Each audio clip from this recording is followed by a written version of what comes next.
justice system, the people are represented by two separate yet equally important groups: the police who investigate crime and the district attorneys who prosecute the offenders.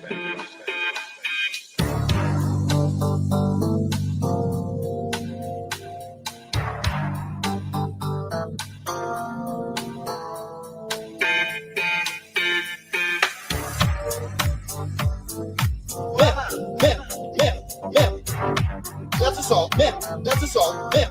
Break that up, man. Pop that hair, man. That's assault, man. That's assault, man. Break that up, man. Break that up, pop that hair here. These people are going to eject you from this line. That's assault, man. That's assault, man. It is. You cannot touch me like that.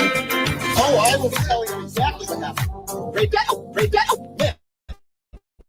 Man, these people are going to eject you from this line.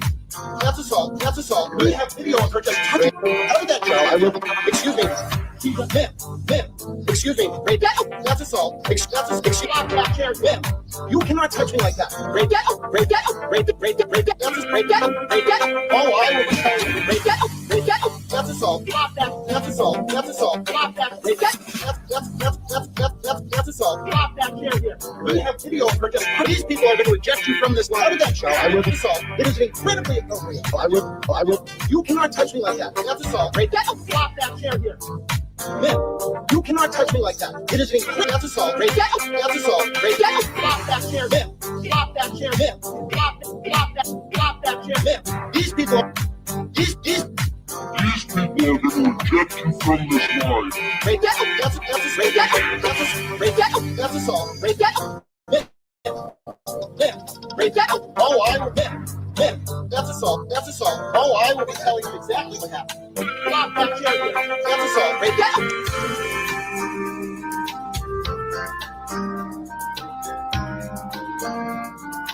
Ma'am, that's assault. Ma'am, break that up. Ma'am, break that up. Flop that chair here. These people are going to eject you from this line.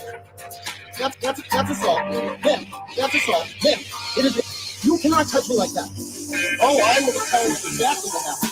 Break that up. Break that up. Ma'am, these people are going to eject you from this line. That's assault. That's assault. We have video of her just touching. Out of that show, I will be. Excuse me. Ma'am.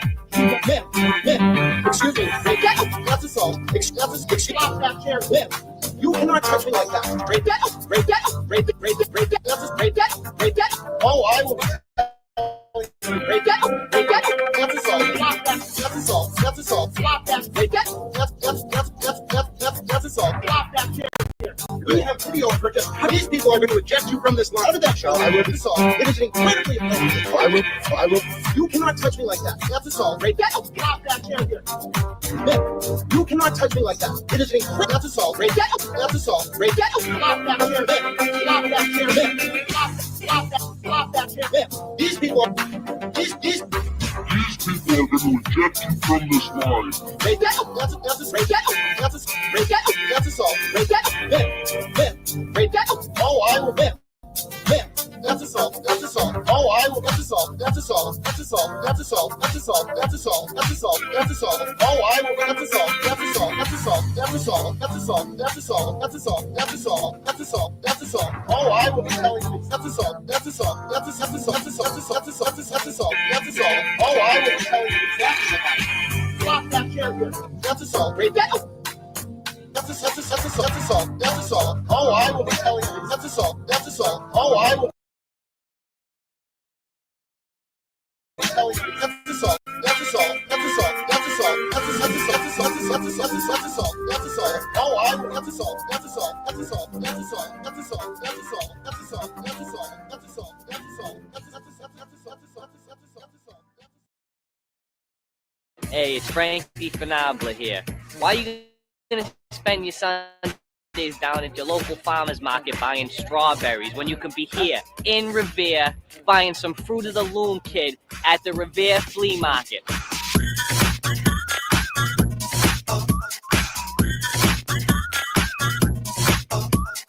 You wanna know where all this stuff comes from? Well, forget about it. Hey, not for nothing, but you know something? These sneakers right here are the best deal around. Why, no? Need a fresh pair of Stunners, kid? Your house smells like ass? We got your Mystic candles right here. Dude, Where else are you gonna find a pair of fresh dungarees for $10? A gift for your mother. Why no? You know, I have to thank you guys for reminding me of our boy. Never forget sweet little baby Colin Albert. I just noticed he still has the tag on those pants. And I'm pretty sure it's a Marshall's tag, which is even fucking funnier. Also, I have to thank you guys because you've been doing the why no at me a lot. A lot of you guys. Also, I think we're all getting sick in this house, so I'm sorry if I sound like shit. It's been a rough week. Who gets sick? I'm sick. The man's probably sick. And now the only cure I have is more cassava melons, guy. Why no? But y'all have been saying why no to me a lot. And I get a little, yes, Satan bless Rita. We love her so much. I've been getting a little nostalgic for my boy. For our boy. I was like, I wonder what he's doing on Valentine's Day. No. Hi, Nicole. Hello. Hello, sweet and low key. Hello, everybody. Yeah, Colin does lick his lips a lot. He does. Why no? Yeah, the dungarees, the slacks, all of it. They got everything. Your Saturday just got better. Hey, Woods Whisper. You whisper to the woods like they whisper to the crime scene in Massachusetts. Thank you for being here, my friend. He's your favorite. Dude, Baby James says he knows him. We need to get the hookup. Whoa! You want bags, but you don't want to pay a fortune? We got the designer-inspired bags right here. Hello for my bread. Why no? Your girlfriend got some huge cassava melons? Why don't you come down to the flea market and buy some bras for her, 5 for $10? Why no? There'll be no tracing your purchase when you buy this duct tape. Listen, you gotta be high if you're gonna go to the Riviera flea market. I wouldn't expect anything less. Why no? Hi, Sarah D. Ditto agreed, Woods. Darlene is here. Get ready for the badass one-liners. I can't wait, Darlene. It's always a thrill ride. And Nanny, you are a beast on X. You and Judy Bastiri, man. I want to see y'all fuck a bitch up on X. You guys are the best. You make me laugh so hard. You make me laugh like I laugh at Larry Legend, who, by the way, great taste in memes, him and OBOK. Oh, my God. Oh, my God. And your Uncle Francis dropped a hot Girl Interrupted meme. Was it you, Uncle Francis? Or was it Deb? Deb the whore, back in Pakistan. Back in Pakistan to get her third husband. Hi, Ipsy Dixit. Oh, shit, it's Mary Malaki. Everybody hide the bongs. Everybody get dressed up. Make yourself look nice. Mary's here. Hi, Mary. We missed you. We missed you. I did not dream last night. I did a 4Z, a little 4-hour nap. A little naparino. Did not have any dreams last night. Perfect sleep. Thank you, Mary. Thank you, Mary. Thank you, Paul. Thank you, everybody. You did the meme. You did a meme. Hey, everybody. Frances did a meme. She did a meme. She's trying to do a 4chan, but we're not telling her how to do it. We need to protect her at all costs. We need to protect her at all costs. We can't let her in there. She'll get lost. Nanny's at the I don't give a damn age. Not even a damn, huh? Not even a damn. Oh, speaking of damn, oh shit, Satan's gonna damn you. You better look out. Hi, Satan. Good morning. Have you guys been to this flea market? Have you heard of this? He's got cassava melon. No? You want bags, but you don't want to pay a fortune? We got the designer-inspired bags right here. Beautiful. Why no? Your girlfriend got some huge cassava melons? Why don't you come down to the flea market and buy some bras for her, 5 for $10? Why no? There'll be no tracing your purchase when you buy this duct tape. Yeah, I'll take a case. Paulie, we got your duct tape. You got a few extra bucks, kid? Why don't you come down to the Revere Flea Market, open Saturdays and Sundays, right next to the Showcase Cinemas? Why no?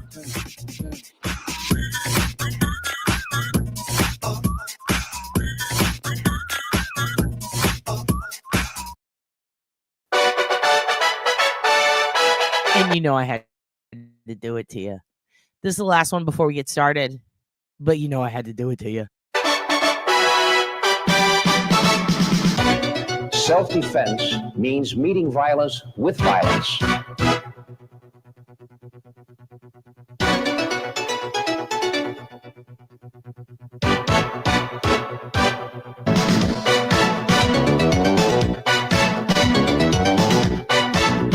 First a warrior, all else is folly. I'll just bring Paul over here. We had the Adam's apple. The hand makes a circle and chops into that brainstem. That's a knockout point. Thank you, Paul. I come right in and attack the Adam's apple. Thank you, Paul. So you poke from here right into the eye. Thank you, Paul. I hit him, comes flying back. If I miss, into there. Thank you, Paul.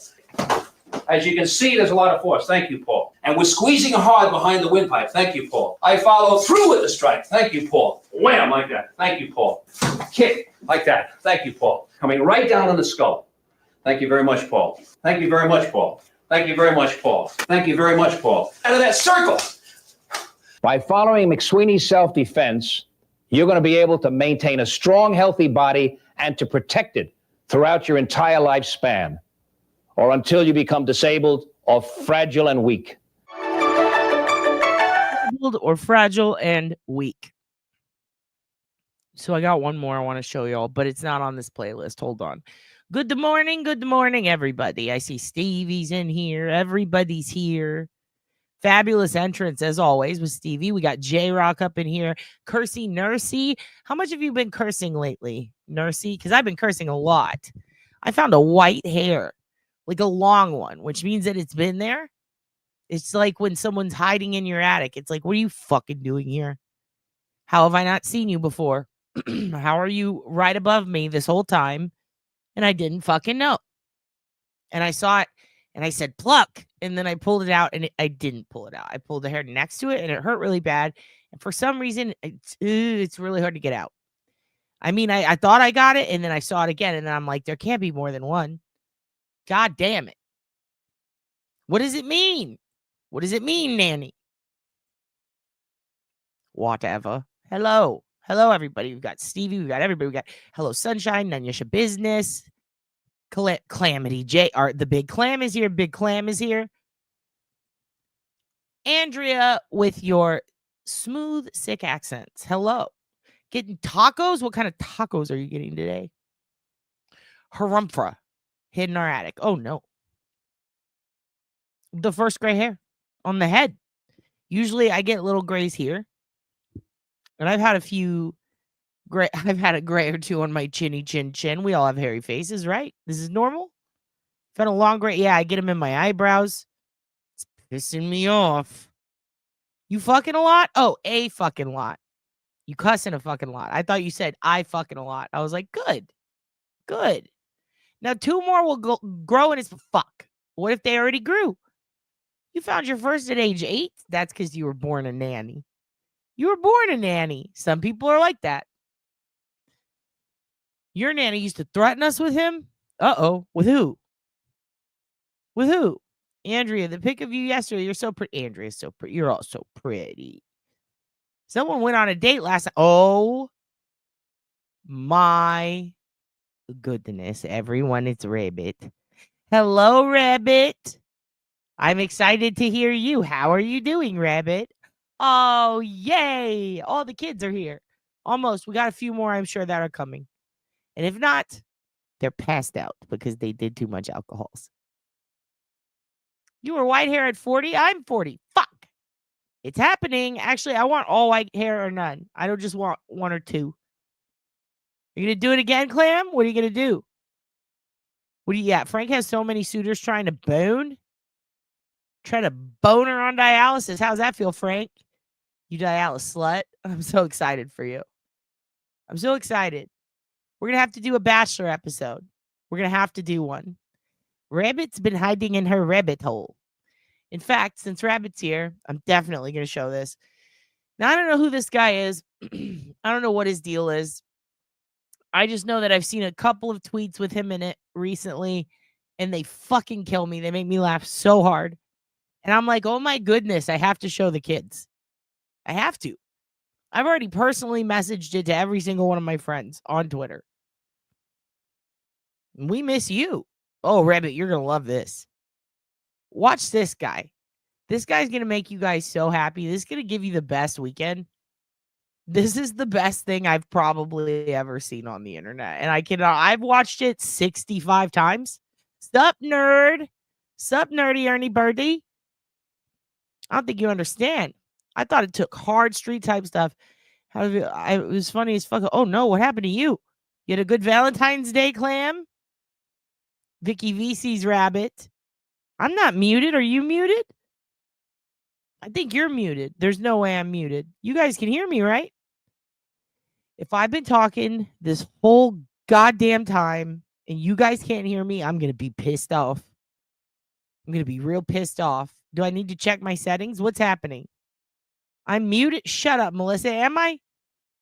I'm not me. I'm loud and clear. Muted. Oh, you're pranking? Oh, you kids think it's funny to do pranks on your dad? Yes, now all the bad kids are here. Here they come. Here they come to do the bads. Listen, I got to show you kids this guy. Not muted. Thank you, Darlene. I trust you, Darlene. You do voodoo for the group, Darlene, and we appreciate it. We appreciate it. Yeah, this is live as fuck. Dumpster Juice. Heir to the McRib dynasty. Respect it. You can hear. Everybody can hear. Savage Raid. Uh-oh. The Unsullied are here. Don't tell me to unmute. Others say I'm good. I trust Mary Malarkey with my life. Don't Ipsy Dixit. Don't you dare. Don't you dare. No. You kids are so silly. You kids are so. Who snitched? I snitched. Actually, you know what's funny about that, Melissa?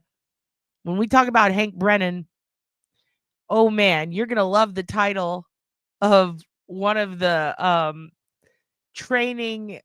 Let's just say it's like a training manual for defense attorneys that are fighting against very specific lanes of cases. And it's like Operation Snitch. It's so fucking funny. I'm going to show you guys some crazy shit today. I'm going to show you guys. Okay, I'm not doing therapies without you. I will bow to you, Dumpster Juice. I will bow to you. Please give me all your McRibs. I would like my last name to be McRib. I can discuss things with Dad's boyfriend. Maybe we can do a 3-for. Hey, what's up, Wendy? Hank Brennan. He can't even spell his fucking name right. Which, look, we've all done. But we were on mushrooms. This is a sober man. This is a sober man. Don't say text me. You can hear me. How dare you? How dare you? Can you guys hear me? Do I need to turn up? What's going on here? Am I muted? I swear to God, I will put on Dance Kinetics for the rest of this thing. I'm just going to show you this guy. This is my favorite guy, and I love you kids, and I want you to be happy. So watch him, and you will be happy. Are you ready? This is your new Uncle Dad. Here is my baby doggies. One of them is Muslim. The other one is gay. And today we're going to measure them. Let's see how long are you now. 1, 2 middle finger long. And you. 1, 2 middle finger and a half. You are very cute, boy. Gay, little bit LGQHD TV candidate. But it's okay. I still love you. You can be what you like because you are a dog. And you always itching because try to clean yourself. Stop twerking in the dirty. They are always twerking in the dirty and they do the Stop twerking in the dirty. I cannot get enough of this guy. I cannot get these are my doggies. One of them is Muslim. The other is gay. I will measure them. I love him so much. I want to memorize this and do a monologue for trying out for a one-act play. This is so amazing. This in the garden and he digging and he make the holes. One is making the holes and this one is looking for holes to penetration. Find your goals before they penetration your holes, stupid.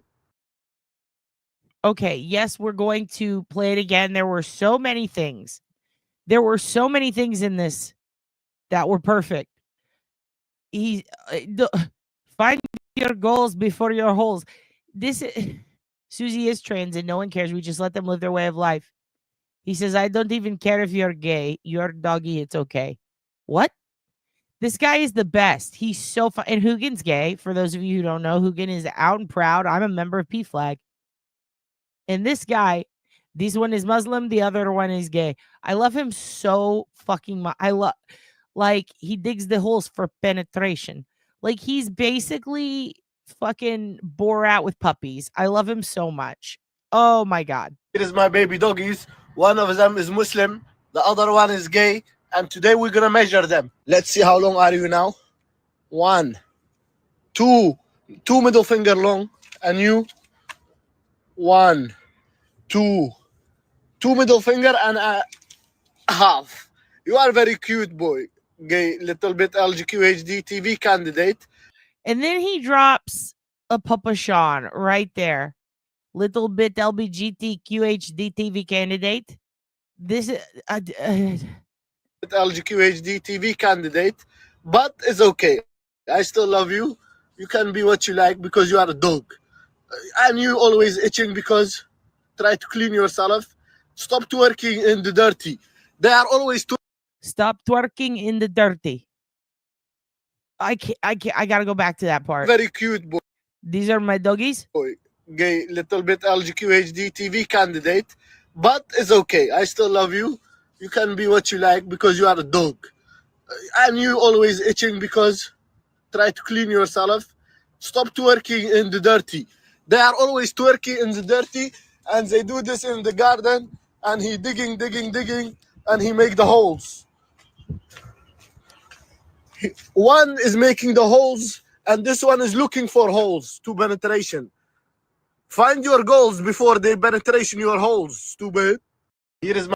No, he's the new Borat. He has these puppies. He loves them. He treats them very well, actually. But he makes up backstories to them. One of them is gay and the other one is Muslim. And he actually has a few of these, and he's so funny. And I love him so much. And he accuses his dogs of twerking on the dirty. I was not on mute. I will go back and watch myself. This one time below, he break free from the cage, and I say, my wife, I love him so much. He's joking, darling. He's joking. He talks to them like they're people. And it's okay to call people stupid. Sometimes we're being stupid. And also, it's like when I call Hugin bird brains. He doesn't actually have bird brains. He has dog brains. But I say bird brains because sometimes he does really weird stuff, like lick the floor for an hour. My baby doggies, one of them is Muslim, the other one is gay. Like, I just want that to be my intro forever. Forever. One of them is Muslim, the other one is gay. He's so funny to me. He's so funny to me. We're going to let him finish one more time because I'm obsessed with him, and then we will move on. And today we're going to measure them. Let's see how long are you now. 1, 2 middle finger long, and you 1, 2 middle finger and a half. You are very cute boy. Gay, little bit LGQHD TV candidate, but it's okay. I still love you. You can be what you like because you are a dog. And you always itching because try to clean yourself. Stop twerking in the dirty. They are always twerking in the dirty, and they do this in the garden, and he digging, and he make the holes. Hey now, hey. Whoa. Don't attack your dad. Don't take a swing at your dad. Not today, not on Saturday. Not on the day I mow the lawn and tinker in my shed. How dare you? Don't talk about dad's sausage feet. Who told you that? Who told you about my little sausage feet? Who told you about my big Peggy Hill sausage feet that look like tiny baby feet, even though they're huge? Who told you about that? Impossible. How dare you? You're grounded. Quit twerking in the dirty, please. One is making the holes, and this one is looking for holes to penetration. Stop looking for holes to penetration. Stop looking for them, okay? Find your goals before they penetration your hole. Find your goals before they penetration your holes. The Young Jerks Papa Mike 4 select board. That's his new. Damn, that's actually a good idea. What if we tell him that? That's your slogan. Find your goals before we penetration your holes. You know what we're going to do, kids? Let's make a list. A list. Let's not make a list. Oh, never. Nope. There was already one and he was bad. Don't make a list. Don't make a list. Make a list. I've been fucking up my letters all week. What's going on? Is Dad having a stroke because he has the gray hairs? I don't know. But don't you make a list. If you do that, you're all fucking grounded. Here we go, Darlene. I had a cousin who lost part of his foot. I'm sorry, I'm laughing. I don't mean it. From a lawnmower? How? When he was barefoot. Okay, that's how. And he was little. That's sad. And that's why I need to finish sentences before I react to them. Darlene, thank you for that story on Happy Saturday. It's not Saturday, Darlene. It's Saturday. By God, I'm trying to show you happy, stupid puppies. They're not so. They're very smart. You're right, Darlene. Fuck him. They're smart. We need to play Big Fucking Bird for new kids. Oh, do we? I mean, we might have to spend a day or two going over that. Thank you so much, Ernie. We had so much hamburger helper and there's still more. I use too much milk, so it's very creamy and there's too much. There's just too much. And I don't know what to do about that. And I'm pretty depressed because I wanted it to be perfect and it was too creamy. But you know what? It's fine. It's fine. We still ate it. It's delicious. My mouth is dyslexic, not my brain. Thank you very much for that. Who has a lisp? A lisp? A lisp? No, we're going to make a list. And the list is going to be campaign slogans for Uncle Mike. Because Papa Uncle Mike, he's busy this Sunday, but he's going to come on sometime within, I think, the next 2 weeks, he said. Or maybe after 2 weeks. I don't know. He DM'd me. I read it real quick. He said, thank you anytime you want. So the second he says yes, he's coming on. We're going to unleash the slogans on him. Okay? It's going to be a smorgasbord of slogans. Smorgasbord? Smorgasbord. Smorgasbord? I don't know. You tell me. We're going to unleash the slogans upon him. Okay? And we're definitely 100% going to tell him that. We're going to tell him that. Get to your goals before penetration of the holes. Whatever he said. Yes, I'm going to rant Turbo. By the way, Turbo, been sharing your channel on my community page here and there. And I got to tell you something. You're on to something. I love everything you say about Delphi. I believe you. I see the supporting documentation. And I know that people can be assholes sometimes, but goddamn, you don't give a fuck. You're Canadian as shit. You just look the other way. You pay attention to the weather and the documents. And that's all you care about. And I love that. I love that for you.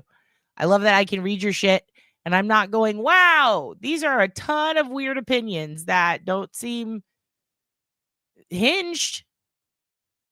And I really like that you were there and that you give us that feedback. And so if you guys would like to see some very unbiased reporting, in my opinion, on Delphi from someone who was in the courtroom, go check out Turbo. Go check out Turbo because she says the things that sometimes it hurts to hear because people really want to go one way. But I'm telling you, there's a lot there that needs to be checked out. We're going to talk about a little bit of it today, Turbo. And I would like you to come back on. And it's okay. Some people feel that way. I don't, but it's okay if you do. I highly recommend checking out Turbo, though, because, you know, I think even she agrees with me. He wasn't given a fair trial entirely. I mean, I don't know if she does, but I think he wasn't given one, but I also think he's guilty. And that's what sucks the most. Is that, like, he really did it, in my opinion. So it's like, please find him guilty. Like, but do a good trial. Like, give him a good defense. Give him, like, every grace that you possibly can without releasing him. But at the same time, like, give him a fair trial. Don't shoot everything down. I wouldn't even hate it if they did bring the own defense into court. I think it's bullshit because, like, the people, the sticks, there's so many things that could easily be refuted. I think it would be a waste of time, but I do think it's important for the public to hear why. I think it should have been publicized. Like, I think we should have seen it. But also, I don't think we should have seen some of the stuff with the girls. And that's a lot of the stuff people are mad that they didn't see. So it's like, fucking yikes. It really is a step on your own toes. Damned if you do, damned if you don't, you know? But I respect it because I think a lot of the people who say that he's innocent, like, truly believe it. But I do think there's a fair chunk of them who say that because he didn't get a fair trial. And I think if he got one, if a lot of stuff was explained and shown to the public so that everyone could see it, I think that people might not all feel that way. But that's why we got a couple people who were in the courtroom. And I like to watch both sides, like people who do have a very swayed opinion on it. People who are very hell-bent on he's innocent. I watch all of it. But then I look at the paperwork and the data and I'm like, damn, this is how I feel. Yeah, it wasn't fair. I mean, a lot of I do think that here's the thing. If you want to get to the truth, it's important to get to the truth. And I think that with a lot of the evidence, we are talking about this today anyway, so it's okay if I go on a rant. I think this will lead us into it. I think a lot of the evidence that is the most important in connecting him and really getting it across to everyone what exactly went on and how basically how they debunked the people that they did early on. And even later in the game, because there were some people like Elvis and a couple of others, that we're not even going to say their name. I don't even want to jump on that bandwagon, but there's a lot of backstory with their, one of them with their exes filing a lot of false reports against him, even though the guy was a fucking dick. There's another one where Elvis could not have physically been there and was provably somewhere else. And he also had an ex who did the same thing. And there's just a lot of records to back that up. And they did state that they were able to debunk it using digital and forensic evidence and time cards and all these things. I think if people would have seen that, it would have actually benefited both Richard and the prosecution because it would have given him a fair shot to make that argument. And it also could have given us, the public, a chance to see why they're not entertaining the Odinist motion, because the Odinist thing relies on Elvis and this Brad guy, right? But if you have both of those debunked fully and you show everybody the fucking forensic evidence, be it, digital, physical, whatever it is, if you show people that, then it pretty much prevents them from bringing in that third-party defense. And I don't see why they didn't do that. I don't get why the prosecution couldn't just allow it. I just don't get it. It makes no fucking sense to me. So there are a lot of things that could have, if they were better explained to the public, or even put out at all in a way that, like in the way they do other information with the case, I think it could change things, especially the whole shaping of the runes. I think if people knew that some of these twigs were actually connected to branches and just formed that way naturally in nature and weren't Odinistic runes, and also the misinterpretation of Odinism, there's just so many things. But there are violent fucking crazy people out there who are quote unquote versions of Odinist or claim it falsely. So that throws confusion into it. It's a whole mixture of crazy semantics in a small town. But when you consider the fact that Richard was walking distance and there were specific things as far as the gun goes, it's what, a 16-year-old gun? I mean, the forensics that they can do on the interior barrel without it even spinning and heating up and exiting, it's kind of a big deal. I mean, tiny particles of rust, if he didn't clean it correctly, even if he did clean it correctly, shit erodes over time. And there's microscopic things inside that gun that can tell them, hey, this bullet goes to this gun and this gun was here. I did see a lot of motions go through where they were fighting over the cell phone, and they said there was no signs that the cell phone was wet. I looked at that picture. Anyone can look at that picture. That cell phone was wet as fuck. It had droplets of water on it.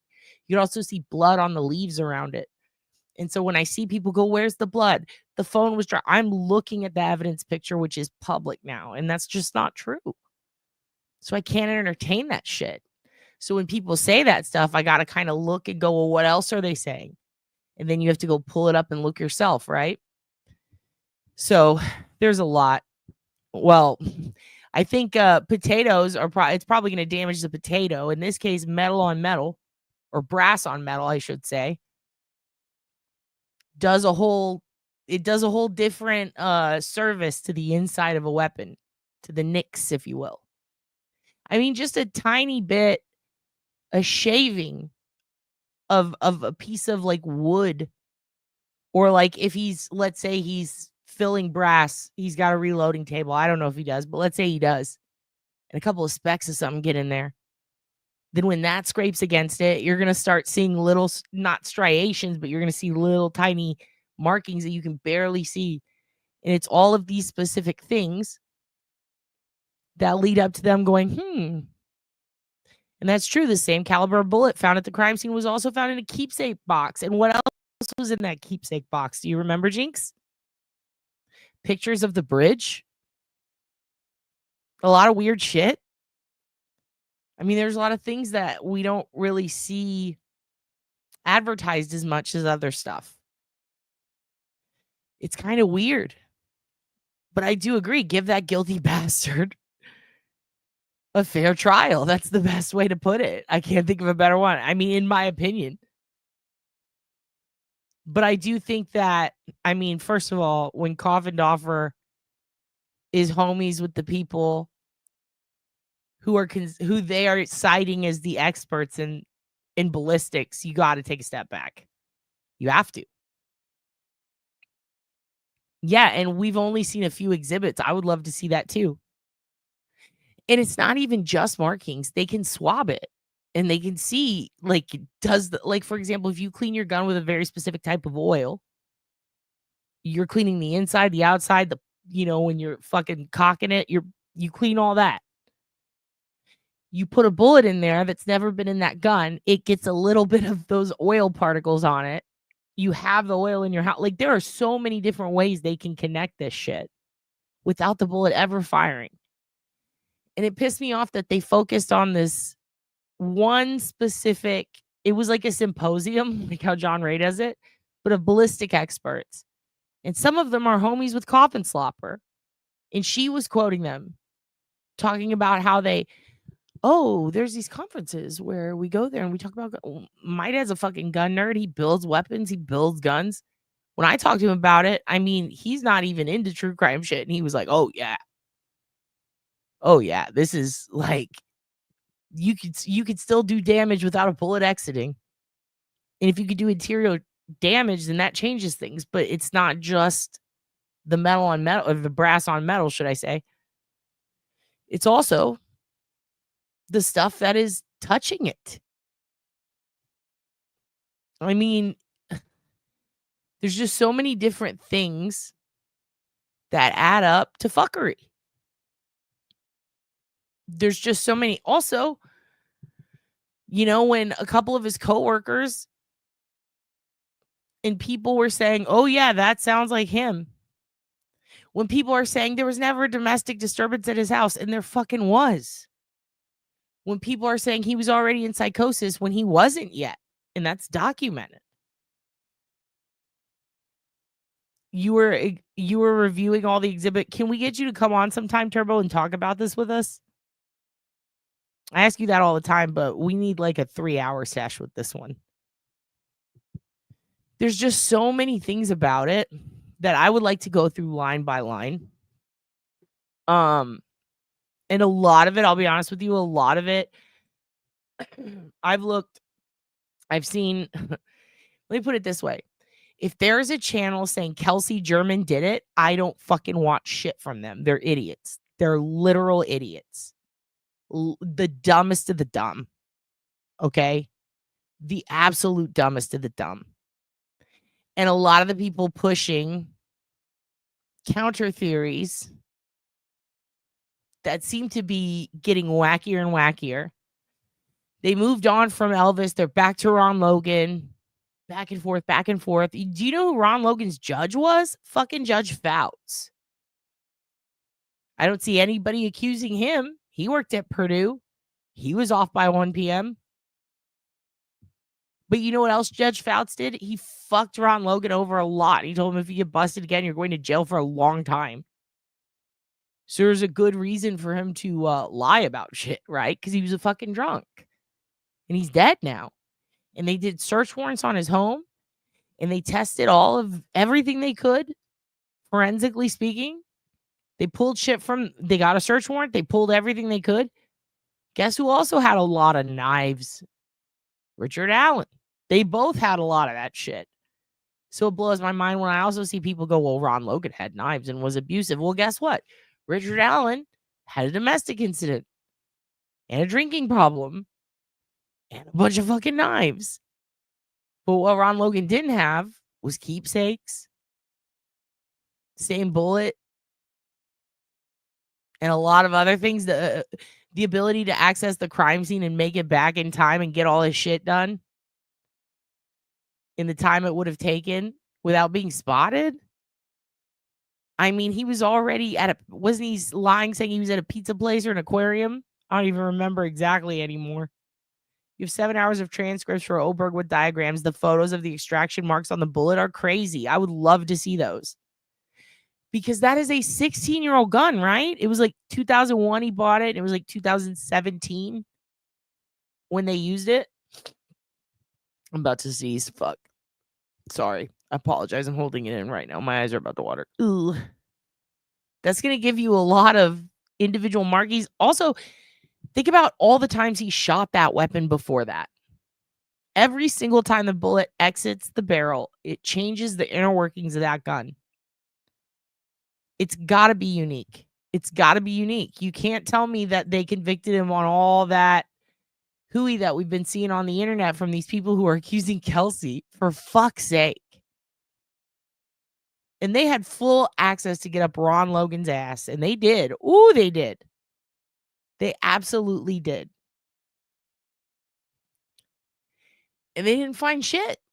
So while he might be a drunk, or he might be somebody who hits women, I mean, shit, so's the guy that they put on their motion to preserve today that we're going to talk about. In fact, he ran a meth lab right outside of a school.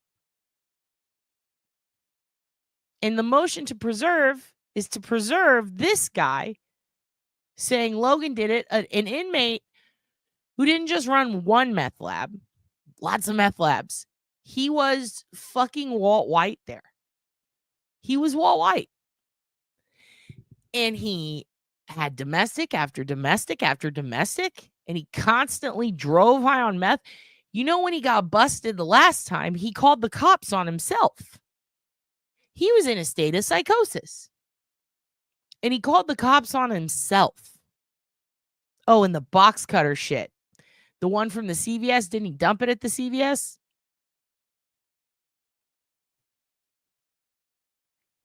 It was crazy.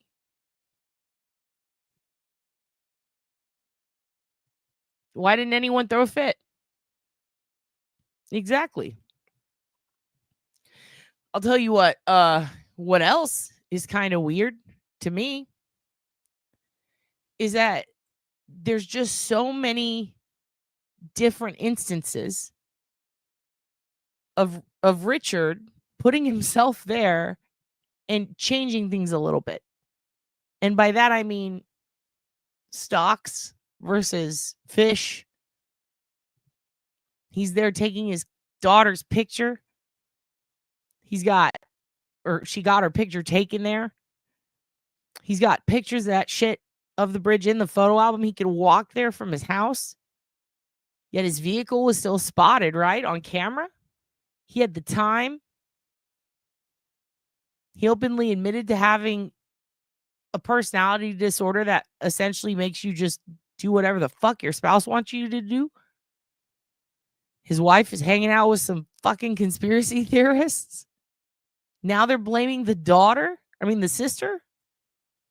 Remember when they blamed the grandpa? They blamed the grandma. And so now they got this guy. They got this guy who essentially did way worse shit than Ron Logan ever did. I mean, it ain't even arguable. This guy was hell-bent on blowing up a house outside of a fucking school. Like, he was within 100 yards of this school. And he was constantly using his house for meth. He was distributing meth. He was a violent guy. He was just doing a whole bunch of hood rat shit. And guess what happens on his record a lot? He snitches and he gets transferred. Remember how I told you that there are inmates who will just say whatever to get a favor? Henry Lee Lucas, Otis Toole.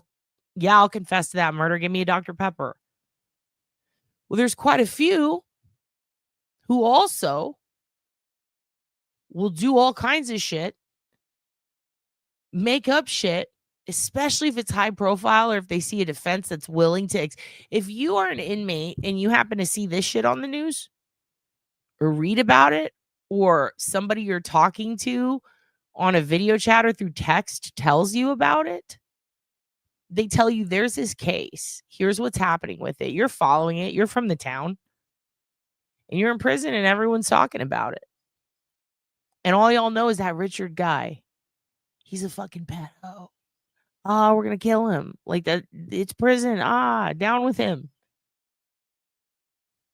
And then you find out, hey, that over there, that fat fuck with the fucking weird baby hair. Yeah, that's an old pervert named Keegan Klein. And he pretended to be this person. Oh, really? And they tried to charge him with XYZ, but he's a liar, which he is a provable liar. We've probably seen more lying out of him than we've seen in months from anybody. We've seen a lot of that. So we've got this guy who not only has a history of lying, but it's like he's a pathological liar. Like he can't stop lying. This is the same guy who said that he signed all these bands and that he was invited on stage to hang out with his homies in Yellow Card at a Warped Tour that he was not at.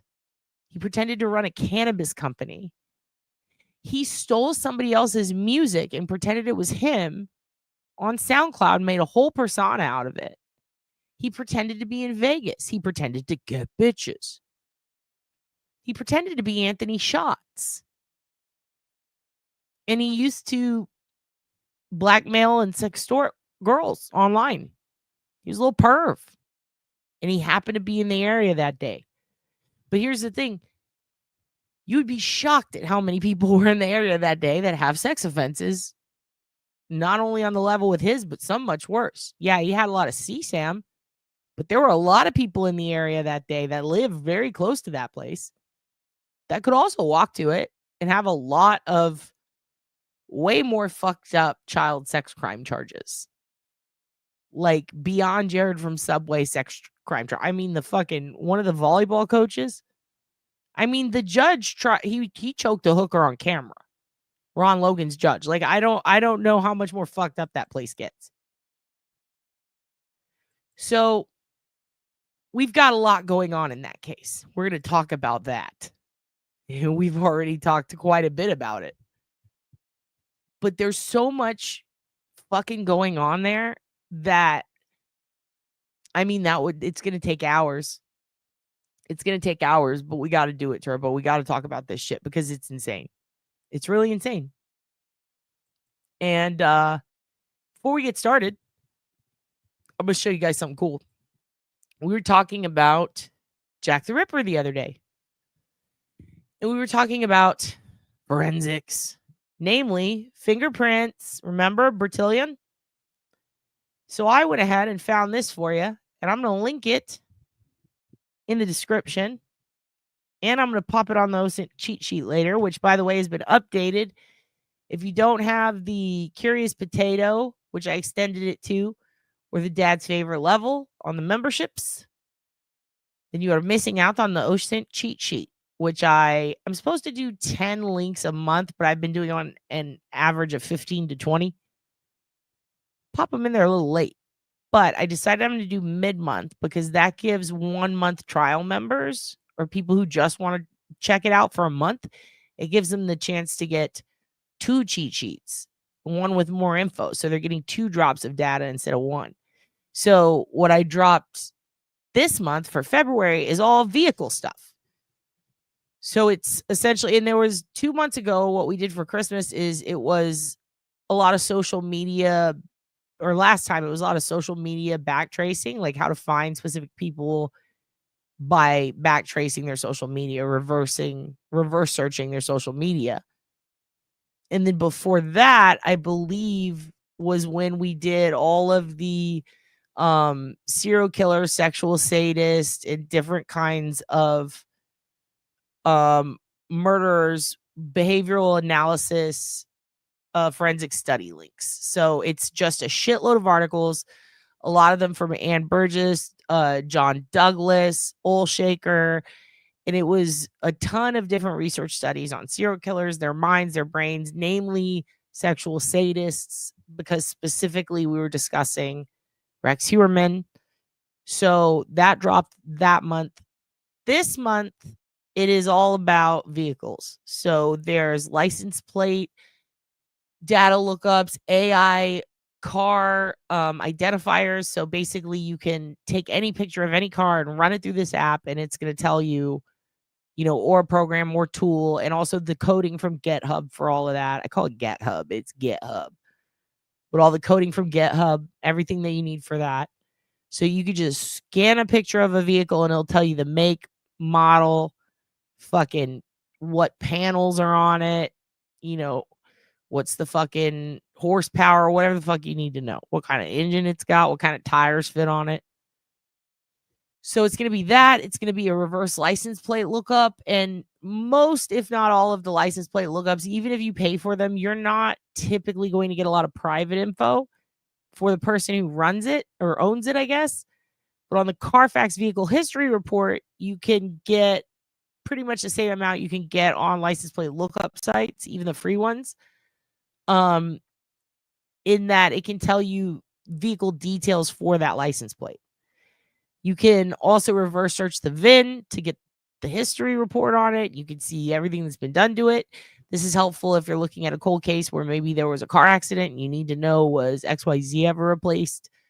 How many thousand miles?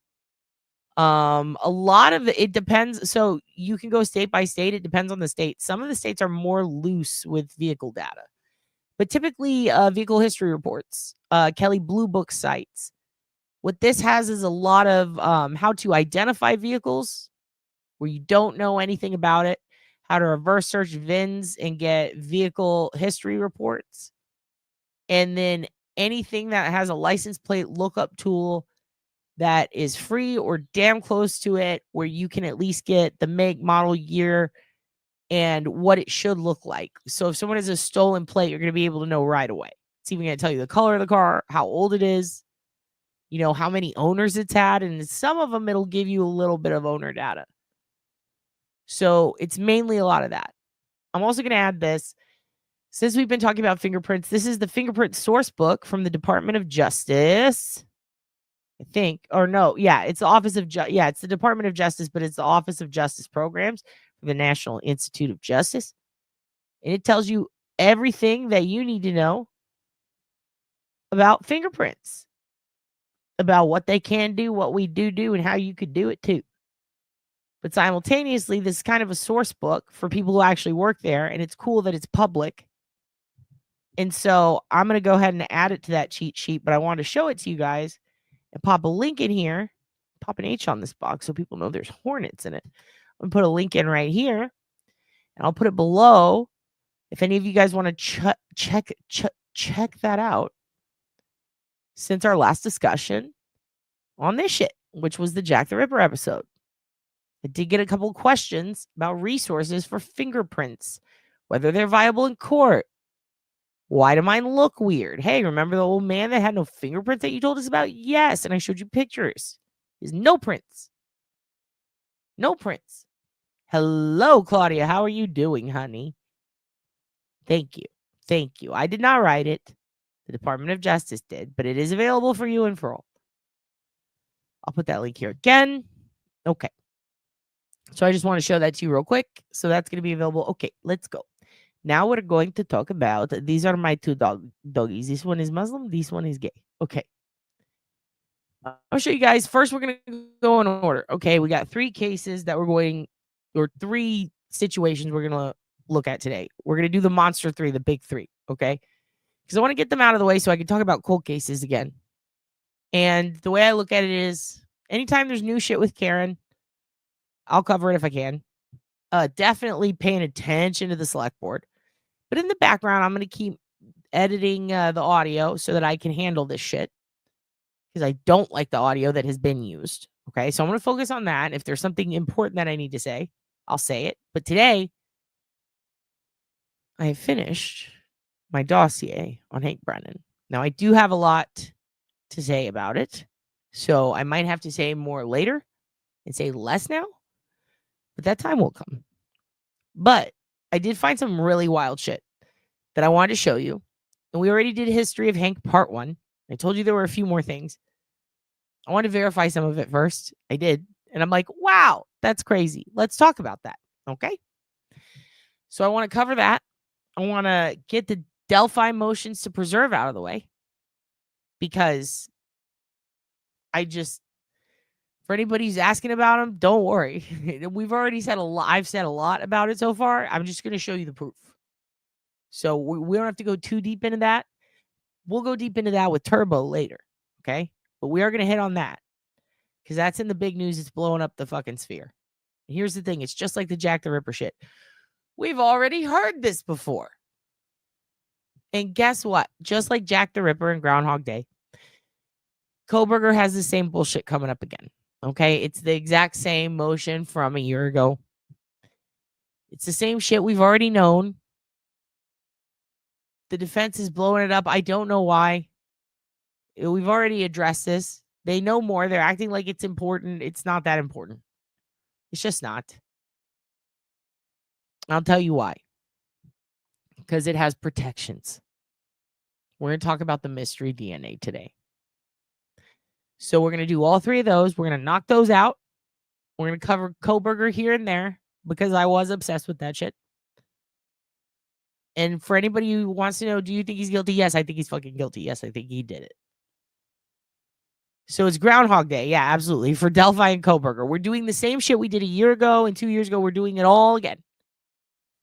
Because when there's a lull or when the public is iced out of a case, what do? You regurgitate the same fucking shit.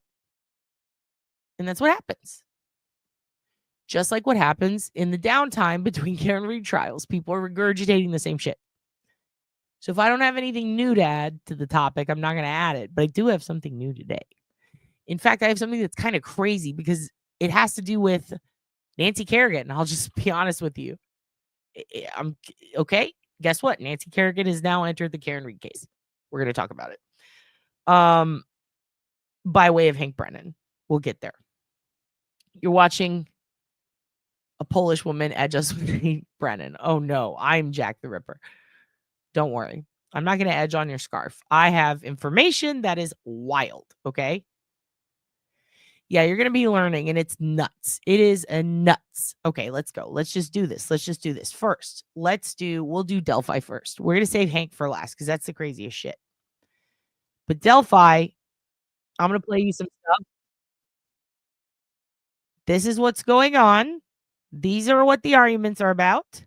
And then I'm going to read you the motion to preserve that dropped last night. Okay? Okay, here we go. Ready?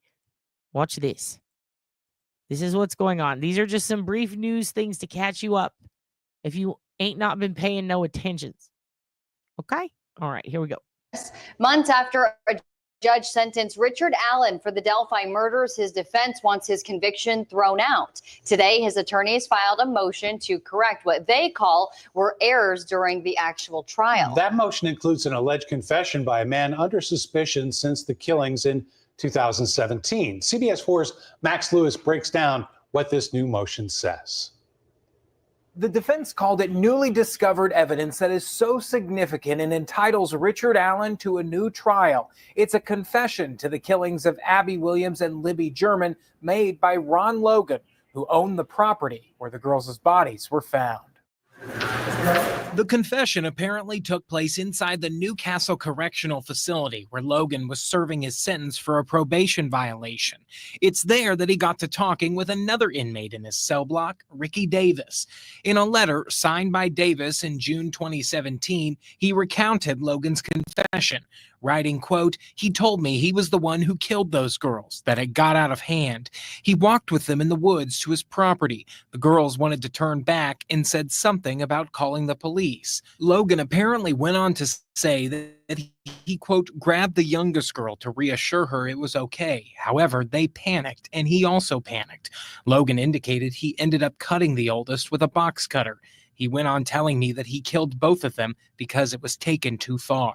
At the time of that supposed confession, the fact that the girls' throats had been slit and that a box cutter was the likely murder weapon were not public knowledge. In fact, it wasn't until the trial late last year that the forensic pathologist who performed the autopsies testified that a box cutter was the likely murder weapon. So I'm going to interject here. And I'm going to say that this is not true. And here's why I'm going to say this. Because when this first happened, there was a series of leaked texts that came out from one of the searchers who gave great detail about what happened. Okay? It ended up being, quote unquote, debunked, right? By people on the internet who didn't know what the fuck they were talking about. They said, no, it can't be. It wasn't a box cutter. You don't know shit. Then the trial comes up, and guess what we find out? Kelsey hinted to this in a podcast about the order, finding out about the shoe, finding out that this guy, the searcher, saw a deer, who the searcher was, the fact that there were leaked texts about it. But we found out later that there were indeed leaked texts. Just like when we said, surely no, they did not leak crime scene footage. They did not leak pictures of the girls' dead bodies. They did not allow that to leave the defense office. Turns out a disgruntled employee or someone who wasn't disgruntled and made a fucking terrible decision, depending on who you believe, did do that. So everything we're finding out surely can't be true is absolutely true. And so when I see that, I go, defense, this is some fuckery. Why are you doing this? And the judge had enough of it, and people shit on the judge for that. I think that she was right as fuck for chastising them and wanting to remove them. The way she went about it was piss poor. And yes, Richie Davis, who we are going to talk about in a minute, I'm going to show you some stuff on him. He was approved to be a witness at trial for the defense. They chose not to bring him in. Yes, they knew all about the confessions from Logan to Davis. Absolutely. They've known for a long time. They have known for a long time. They couldn't bring Davis in for Logan confession because that would open the door for Alan's confession about the box cutter. And that is absolutely true. He confessed about the box cutter. He talked about the box cutter. It wasn't that in his psych eval reports. His confession about the box cutter was not heard during trial when the evidence was presented, only in Nick's closing statement, which isn't evidence. So basically what he did is a backwards Yannetti. Instead of the opening, he drops a bombshell in the closing, but doesn't have any way to back it up. But also there's no real way to refute it.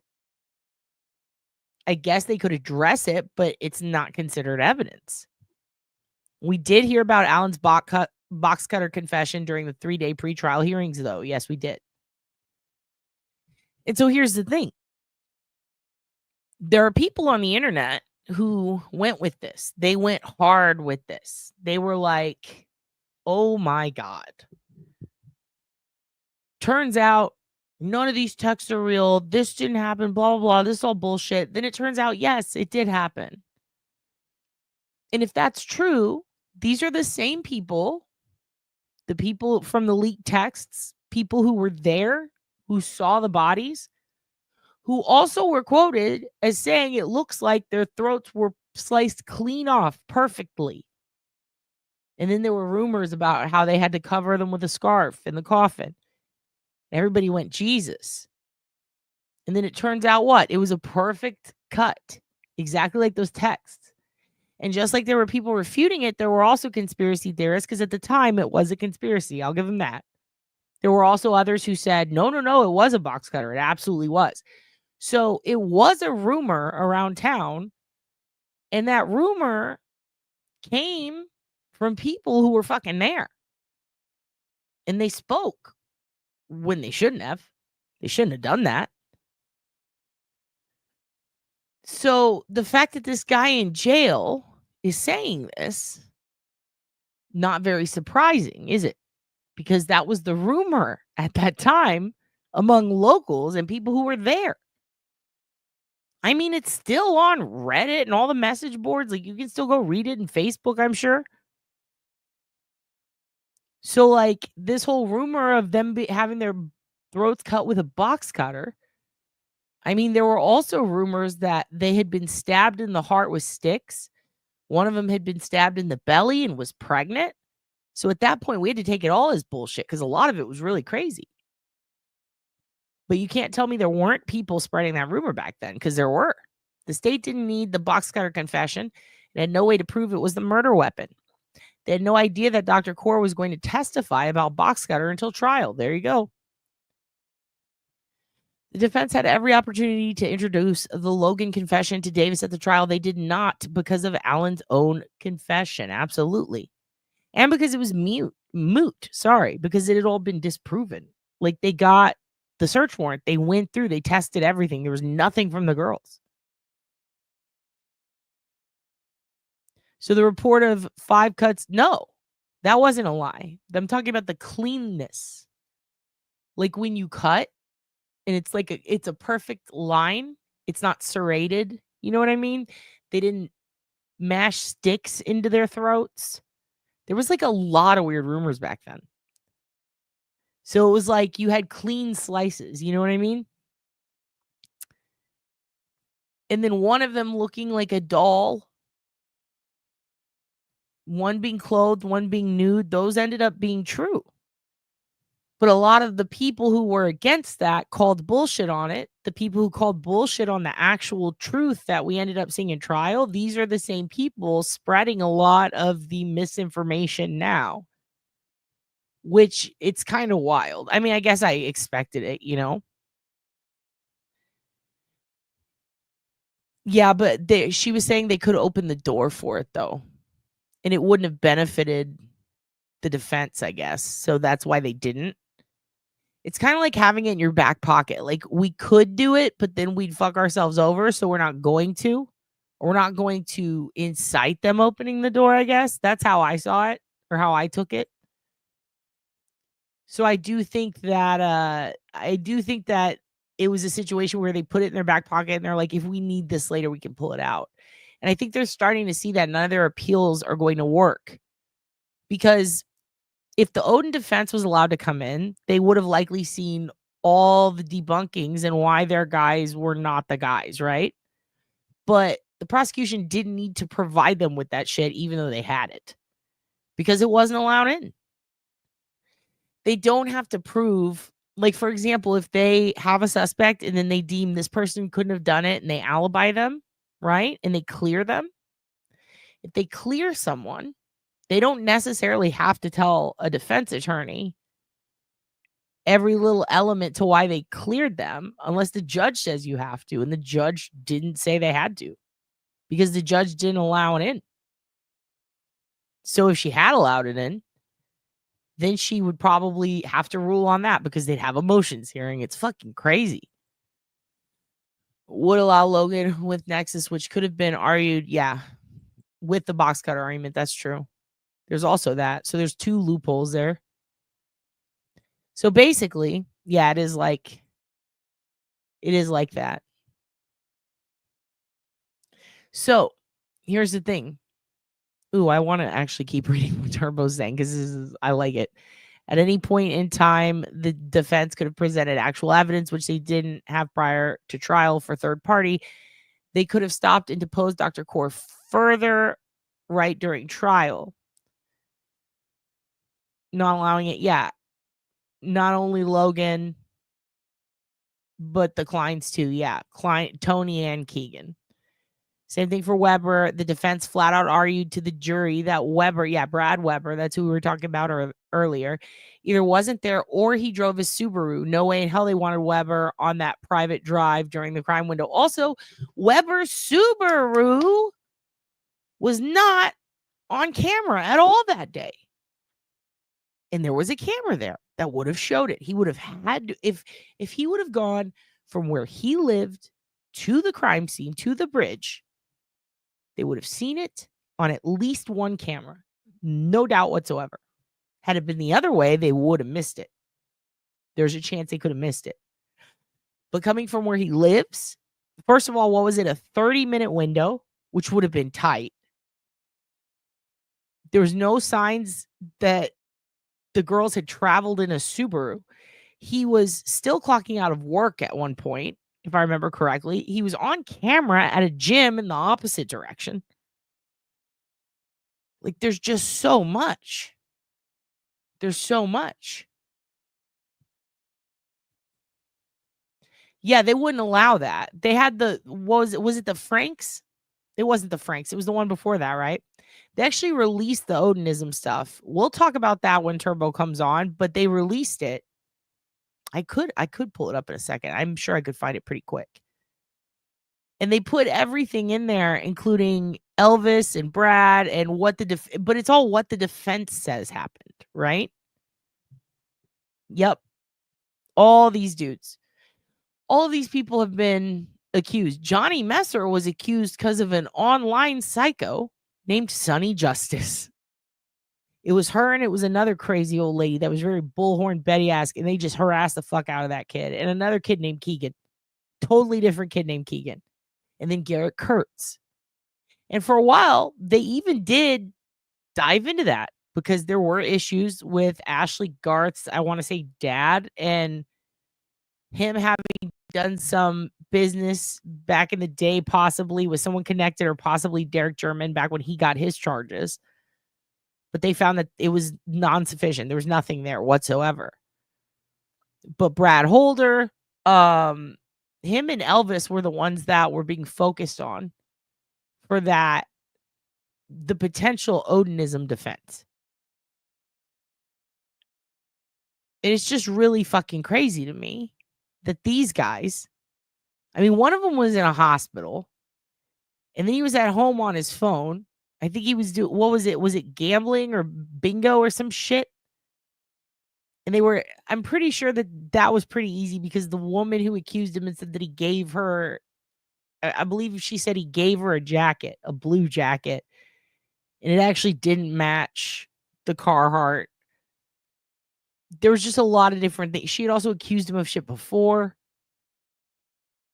Yeah, that was Elvis. Here's another thing about Elvis that they don't tell you. The guy is mustard on my biscuits. He is out of his fucking mind. Look up his criminal record. If you look him up, I mean, he's simple Jack, dude. Like, there's no way that guy could even comprehend a paragraph of Odinism. And the woman who accused him is one of those ladies that takes pictures up here and then is like, my hip gave out today. And she's just constantly complaining. And she has a lot of trolls posting all kinds of shit on her page. She'll believe anything. She entertains. She's the lady who falls for the Nigerian prince scams. And she says a lot of shit that ends up not being true. And you see that over and over. You see a lot of couples fighting and then go, well, I'm going to tell people you did Delphi. That actually happened a lot with this case. It's fucking crazy. And some of it isn't on the record. Some of it is just on Facebook, people in the town fighting, and you can read it all. And it's really nutty. It's really nutty. Okay, I'm going to go ahead and play the rest of this. We definitely should have been able to get into at least this other suspect. However, Judge Fran Gall ruled that the defense team could not put forward any theories about other potential suspects.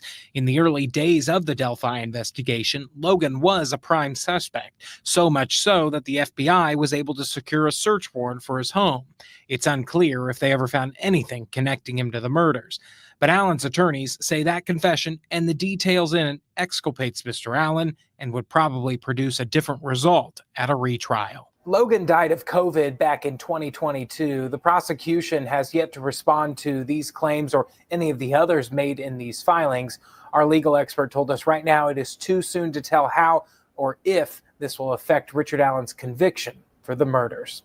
In the newsroom, I'm Max Lewis, CBS 4 News.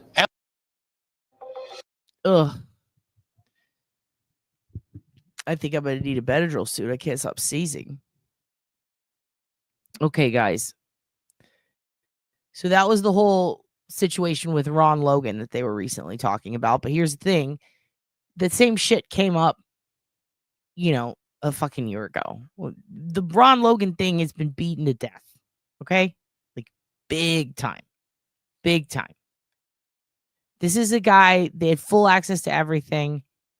A lot of people bank this on the proximity, the fact that it was on his land, some of the statements that he made after getting convicted by Judge Fouts and sent back to jail.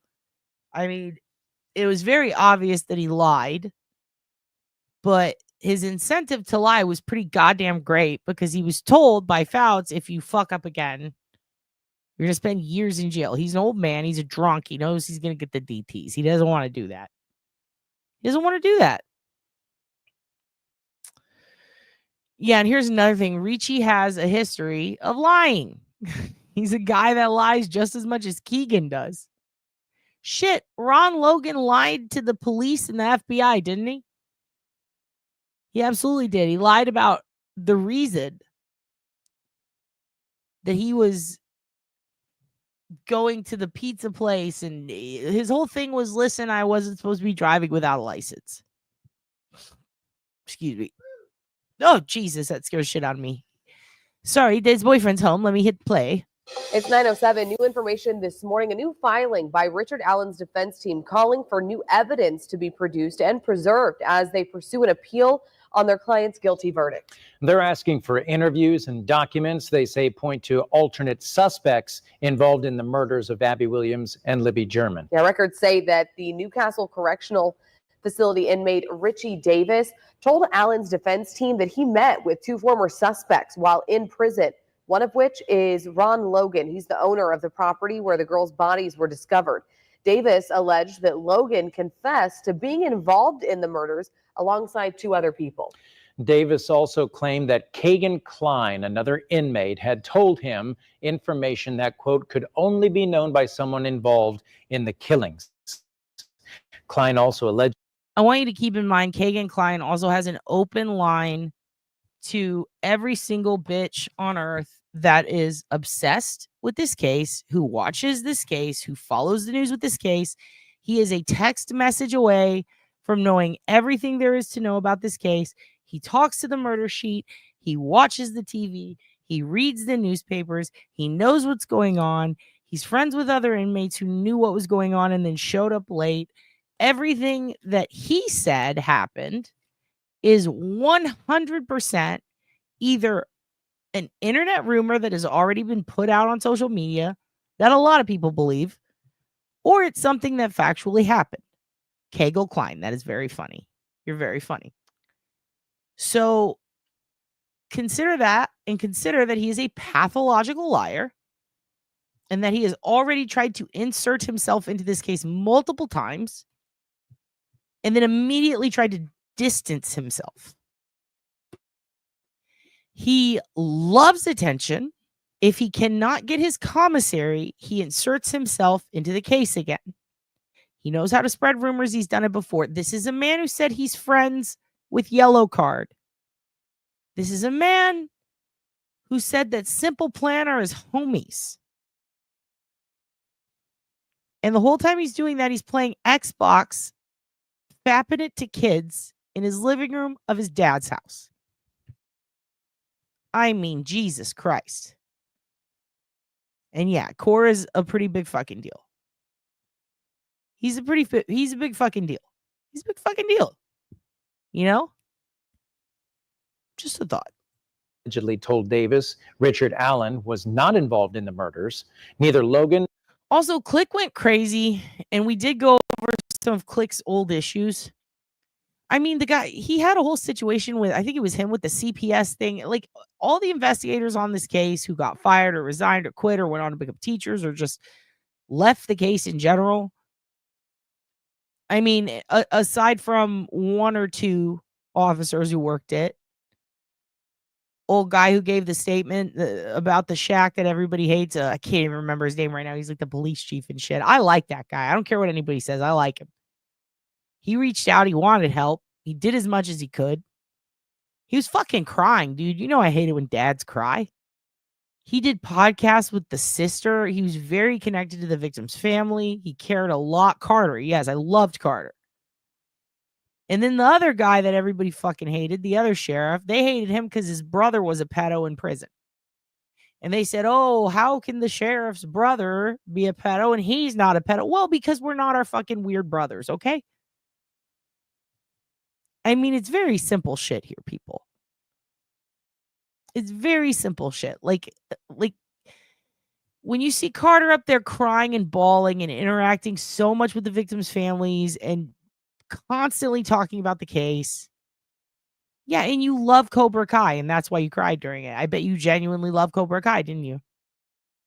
Yeah, the truth is kind of boring, and it's sad, and it's fucked up, and you just have to deal with the fact that this weird, quiet guy's a pervert, and no one had any idea.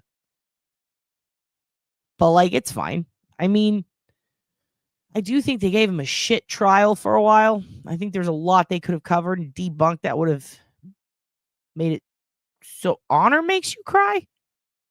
Because there's so little bit of it nowadays. Damn. Starring that. That's merch. All right, let's keep going. Nor Klein identified that third supposed suspect. Now, the new filing requests any letters, recordings, and records related to Richie Davis from law enforcement agencies be preserved and handed over to the defense. We've got much more on this right now, a fairly long article up on our website right now, really going in depth into the details of these new filings.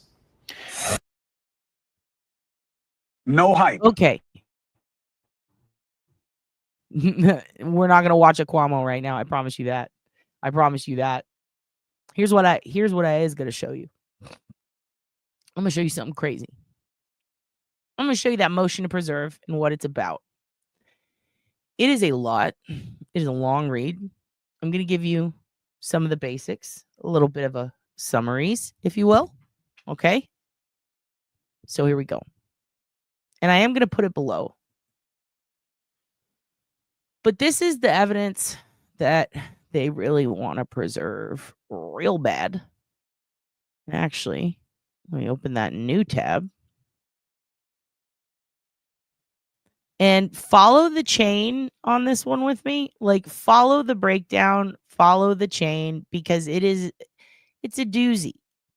It's a this guy begat this guy, was friends with this guy, and he went to fucking jail with this guy, so it's fun. It's a lot of fun. Okay. Richard Allen, by counsel, now comes before the court with his verified moton. A verified moton. Good. A moton. Good. Looks like Brennan wrote this. And moves this court to order the state of Indiana to preserve certain specific evidence and produce that evidence to the defense. In support of the motion, Richard Allen states the following. On February 12th, 2025, Richard Allen's counsel, Andrew Baldwin, met with the inmate Richie Davis at the Newcastle Correctional Facility. By the way, Richard Allen was moved today to another facility. Just a thought. During their meeting, Mr. Davis informed Attorney Baldwin of the following. So this is February 12th, 2025. Okay?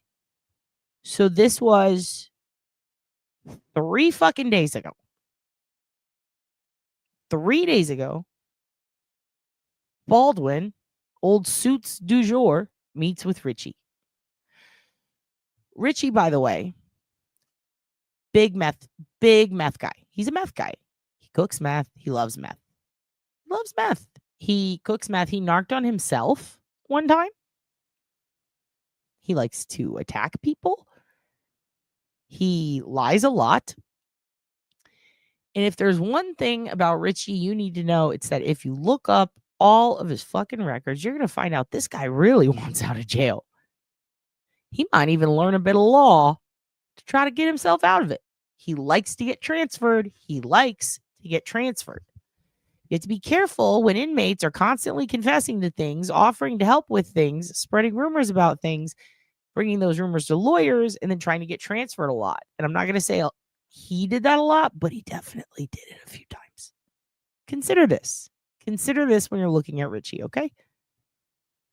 So during their meeting, Mr. Davis informed Attorney Baldwin of the following. So 3 days ago, Richie pops up and says, Mr. Meth Head himself, Mr. Methery, says that he was in the unique position of having met both Keegan Kline and Ron Logan during their stays at Newcastle Correctional Facility. Well, I would argue whatever the rest of the inmate population was at that very same time Richie was there also likely met both of them. So it wasn't that unique, was it? It was not that unique. You're just another prisoner who shared a prison. And I would also argue that if that's true, then why is Richie, who is in there for meth and seems to be housed in an entirely different unit for some of the overlapping time frame that he's explaining, why would he ever have contact with Keegan, who was in a unit that is similar to the Michael unit in Texas that is made specifically for pedos? Because he wasn't a pedo. So while they were in the same prison, I do not believe they would have had the opportunity to meet and hang out more than, really at all. Don't they keep them separate? Last I checked. I'm still trying to find that out. Feels like bullshit, but I'll give him that. Let's pretend. Okay, let's pretend. Richie Davis, talked to Ron Logan about the Delphi murders on multiple occasions over the course of time. Logan confessed to his involvement in the murders along with 2 other people. Now, by the way, this rumor was also put out there by, I believe, Garrett Kurtz at one point. Said the same shit. Said, I know a guy who confessed. There was also, yeah, and it's always like the girlfriend. It always is. Absolutely. During those confessions, Logan provided certain details of the crime that only the actual killer would know, but never divulged with other 2 people involved in the murders were. Okay? Who the other 2 people involved in the murders were. There you go. I read that wrong. Well, here's the thing. He's talking to him on February 12th. This guy already knows the details of the murders. He knows them. Because between this and the last time this guy attempted to reach out, he didn't have all this information last time. And it was after he met both of those people, he said. So why didn't he tell them this last time when he was trying to get their attention? Because he didn't know it yet. It depends on how they're worn. If you're a big titty fuck, it's probably not going to work. If you have anxiety, it's probably not going to work. If you have an antisocial personality disorder, histrionic narcissism, probably not going to work. If you do breathing techniques, might not work. If you're in the mafia, if you fart, if you have a dog, like there's so many ways that they would not work. Pop a Seroquel, take a Xanny. You know what I mean? Back in the day, stick a little pin in your toe, throw off your whole interior vibe. There's so many things that can make them fuck up. Usually it's because they're not wearing them right, but also the questions. What are the questions? What is the intent in how you accept the question and how you answer the question? If somebody says, are you responsible for your daughter's death? And you didn't tell her that night to wear a seatbelt, and she tried to call you and said her seatbelt wasn't clicking in and you didn't answer the phone, and then she gets in a car accident, but for some reason people blame you and say that you cut the brake lines or some shit. I don't know. And you take that as, are you responsible for your, well, yes, I should have been a better dad. I should have been there more. Well, that's different than did you fucking murder your daughter, right? Your daughter. Your daughter. Did you murder your daughter? And I did take, for my last semester of crime school, which is what I'm calling it from now on, we did speak with polygraph specialists, the best ones in the world, they said, from the FBI. And it was basically an hour. And we did demonstrations. We got to wear them and try them out. And essentially, they gave us a very professional, we can see all your thoughts and know everything you think. And then it was, yeah, but it's all bullshit. So it's like, I don't even fucking know anymore. I mean, they explained to us that you can, like, there's so many different things. There's so many different things that can throw off a polygraph. I mean, just how you perceive the question can change the results. It really depends. There's one guy in LA who does them for $500. He'll pop on over. I think it's like 3 hours. There's another guy who does them for 15. Really, I mean, sorry about that. I mean, you can buy some. There was a storage facility with a polygraph. I mean, you can get some online. It's really crazy. I'm pretty sure you can get like a mini one on Amazon, or at least you used to. And here's the thing. If you have flippy guts, sinus inversus, like that's boyfriend, you got to wear it in a different spot. If you have like, you know, a low resting heartbeat and you don't know it yet, you could be fucking yourself by taking that. And so the reason that they give them is just like behavioral analysis. It's not to solve the crime or to use as physical evidence. It's to funnel down and kind of figure out, is there a way that I can get a confession out of this person? This part makes them nervous. You know what I mean? So it's more like that. Okay, during those conversations, Logan provided, yeah. Though, first of all, the certain details about the crime. This is a guy 3 days ago reflecting back information that he easily could have heard in court, or from people who were in court, or from any inmate. In and around March 2024, Keegan Kline was placed in the same general area, so Gen Pop, as Richie Davis, and at some point, which I still don't believe because he's a sex offender, apparently learned that Richie Davis had talked to Ron Logan while Logan was incarcerated in Newcastle. Over time, Kline began questioning Richie Davis as to Richie Davis's conversations with Ron Logan and whether Logan had ever mentioned his, Keegan Kline's, name to Richie Davis during those conversations. Okay, let me open the next one. All right. Richie Davis began to realize that Kline may have been one of the other members of the crew that Logan described as being involved in the murders. Over time, Keegan Kline began to reveal information about the Delphi murders that corroborated details Ron Logan had revealed to Richie Davis several years earlier. Keep in mind the time frame is 3 days ago. Some of the details Keegan Kline provided Richie Davis are the types of details that could only be known to someone involved in the killings or someone who watched the trial. These conversations between Richie Davis and Keegan Kline occurred all the way up to the guilty verdict, at which time Kline expressed his relief that he, Kline, would no longer be a viable suspect in the murders due to Richard Allen's confession. Not knowing whether Richard Allen could be the third person involved in the murders, Richie Davis asked Keegan Kline whether Mr. Allen was the third person involved in the murders.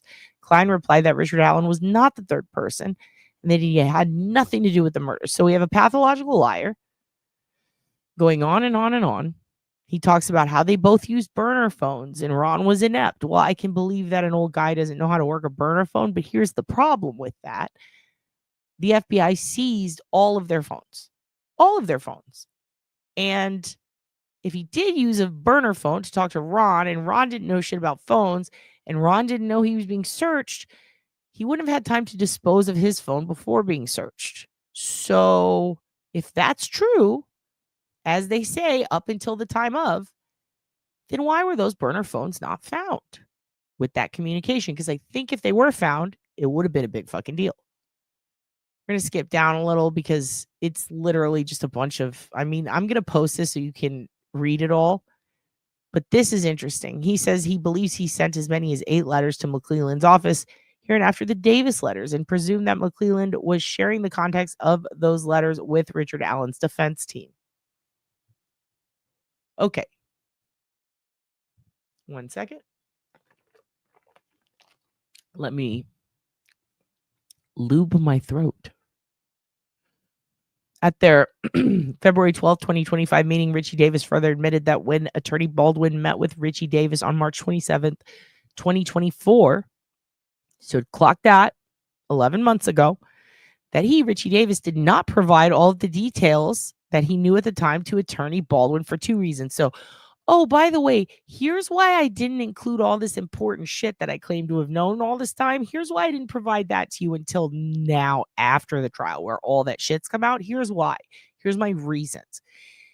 Because I hadn't heard of the many details that Keegan Kline ultimately provided me. That's one of his reasons. Including that Keegan was involved in the crime and that he knew Ron Logan. And that at the time he met with Attorney Baldwin in 2024, he could not be sure whether Richard Allen was one of the 2 other people that Ron Logan described as also being involved in the murders. Mr. Davis stated that he was guarded during their March 27th meeting with Baldwin because Davis, here's why he was guarded. Hold on, let me open a new tab and show you this. He did not necessarily want to assist Richard Allen's defense counsel if Richard Allen, was one of the 3 men that Ron Logan stated was involved in the murder. So he's saying, hey, I'm the good guy, okay? I wanted to make sure that I knew the whole vig. You know, I was holding out because God forbid I accuse the wrong guy. Because, you know, this meth dealer, he thinks very clearly and he cares a lot about ethics. That's why he was cooking it outside of his school. He's trying to help them with their homework. Okay? Again, in his March 27, 2024 meeting with Baldwin, Richie Davis told Baldwin that he could learn the details of what Richie Davis told law enforcement by watching his videotaped interview that law enforcement should have in their possession. Hey, just watch the tape. They should have it. If they don't have it, they tossed it out. They tossed it out and they're trying to make me look bad. When law enforcement interviewed him sometime years before. Here's the problem with that, though. Here's the problem with him telling Baldwin he could learn of the details. So all these details, all right, they can find in the oldest interview at their February 12th, 2025 meeting. He was shocked to learn that Baldwin had never received his videotaped interview. Oh my God, could you believe it? He was shocked. He didn't. You mean he didn't get the interview? The one where I tell you all this stuff that just came out in trial? Aw, shucks. What unfortunate situation. Where are you going? Okay. Love you. Have fun. Drive safe. Did they feed details to Richie? I don't know. I don't think the defense would go that far, but I do think that Richie wants to get a COLA or a transfer. So he probably used his little talkie-talkie device, his little iPad. Probably has a girl on the outside who knows a cousin. Just a friend. Literally could be watching the news in there. Could be reading the paper. He heard it from another inmate who's following the trial, and they were following it, and then they got put in jail, and now he knows everything. These guys have all fucking day to do nothing but twiddle their thumbs and dicks. Oh, back in 2017? No, I don't think so. Because, I mean, they didn't have a lot of this information. I mean, they didn't even know it was Richard. You know what I mean? Like, there was no way. So some of the details that he discusses, like, for example, the box cutter and stuff, like, that was a rumor, right? That was a rumor. They're saying there's no way he could have known about that, right? But mysteriously, the one bit of evidence he claims exists of him talking about it from back then happens to not fucking exist anymore. Wow, how odd is that? But he could have easily learned it through trial, right? So back in 2017, they didn't even know that there was 3 people. People were still looking for one person. And for that matter, they really didn't know much about Klein. And Ron Logan was still an accusation. No, it's in a letter and a motion. Wait, I'm confused about what you're asking. Hold on. It's in a letter and a motion exhibit dated in 2017. I need to look. Oh, the Logan part. Yeah, so the Logan part. So this guy, so there was a guy, they didn't name him, but he was someone who claimed to be an informant, right? If it's this guy, which obviously we think it is, right? He claimed that Logan said all this shit. Logan did all this shit. Logan was involved in it. They had a search warrant and they went through his house and they checked out all rumors and tips. Remember, they had over 10,000 tips. So the one they kept getting the most of at the time, aside from Brad Holder, they've even discussed this a bunch. They've said straight up, it was Ron Logan. Like, that is the one they got the most.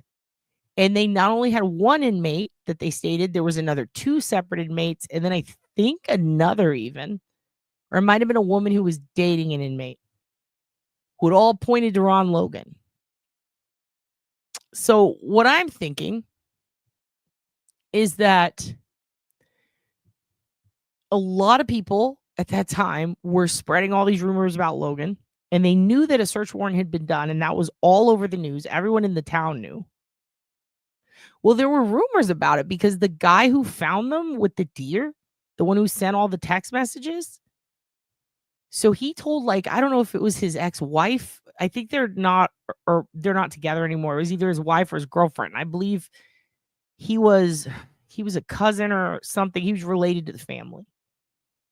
So him and his wife or ex-girlfriend spread a lot of rumors. And they ended up being true. They were facts about the crime scene. And they almost got in trouble for it. But they were basically just taught, yeah. They knew it was a neck wound, but they said it looked like a box cutter. So that was the thing going around town. I heard it was a box cutter. No one had confirmed it was at that point at all. It was just the rumor, is it looked like one. And then you know how that plays telephone, and then all of a sudden that's it. I mean, shit, even Garrett Kurtz mentioned it at one point. Like, a lot of people believed that to be true. What's odd is it ended up being true, but that's because the guy actually is one of the people who saw the bodies. And it was in Reddit. I mean, I believe it was a box cutter. Absolutely. I'm curious to see what Turbo says. Yeah, there were a lot of false confessions too. And you know what's crazy is Indiana, Tennessee, Texas, and Arizona have really insane rates of false confessions. Like a really insane amount. It's pretty crazy. Prosecutor has never informed the defense counsel of the existence of such letters. It just goes on and on. It just goes on. It's 6 pages of explaining this fucking game of telephone, you guys. I'm going to put it below so you can read it. It's too much. I mean, it's not too much to read. It's just, it feels like rumor spreading just reading it because it's as dumb as the Odin shit. This is an inmate who let me tell you about this guy. Let's look at this guy real quick because this is what I want to show you. I basically wanted to show you, hey, there's this guy and he fucking lies a lot. He does a lot of bad shit.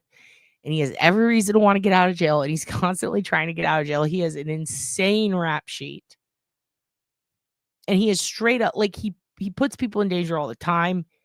It's odd that he has a change of heart all of a sudden and gives a shit with the amount of horrific shit that he's done. Keegan, same. This is a guy, and the worst part is the original shit with the Odinism and all that. The guy who wrote that was a prison lawyer. That guy was a fucking pedo and a creep and had horrific charges. And he had tried to sue people over 1,000 times.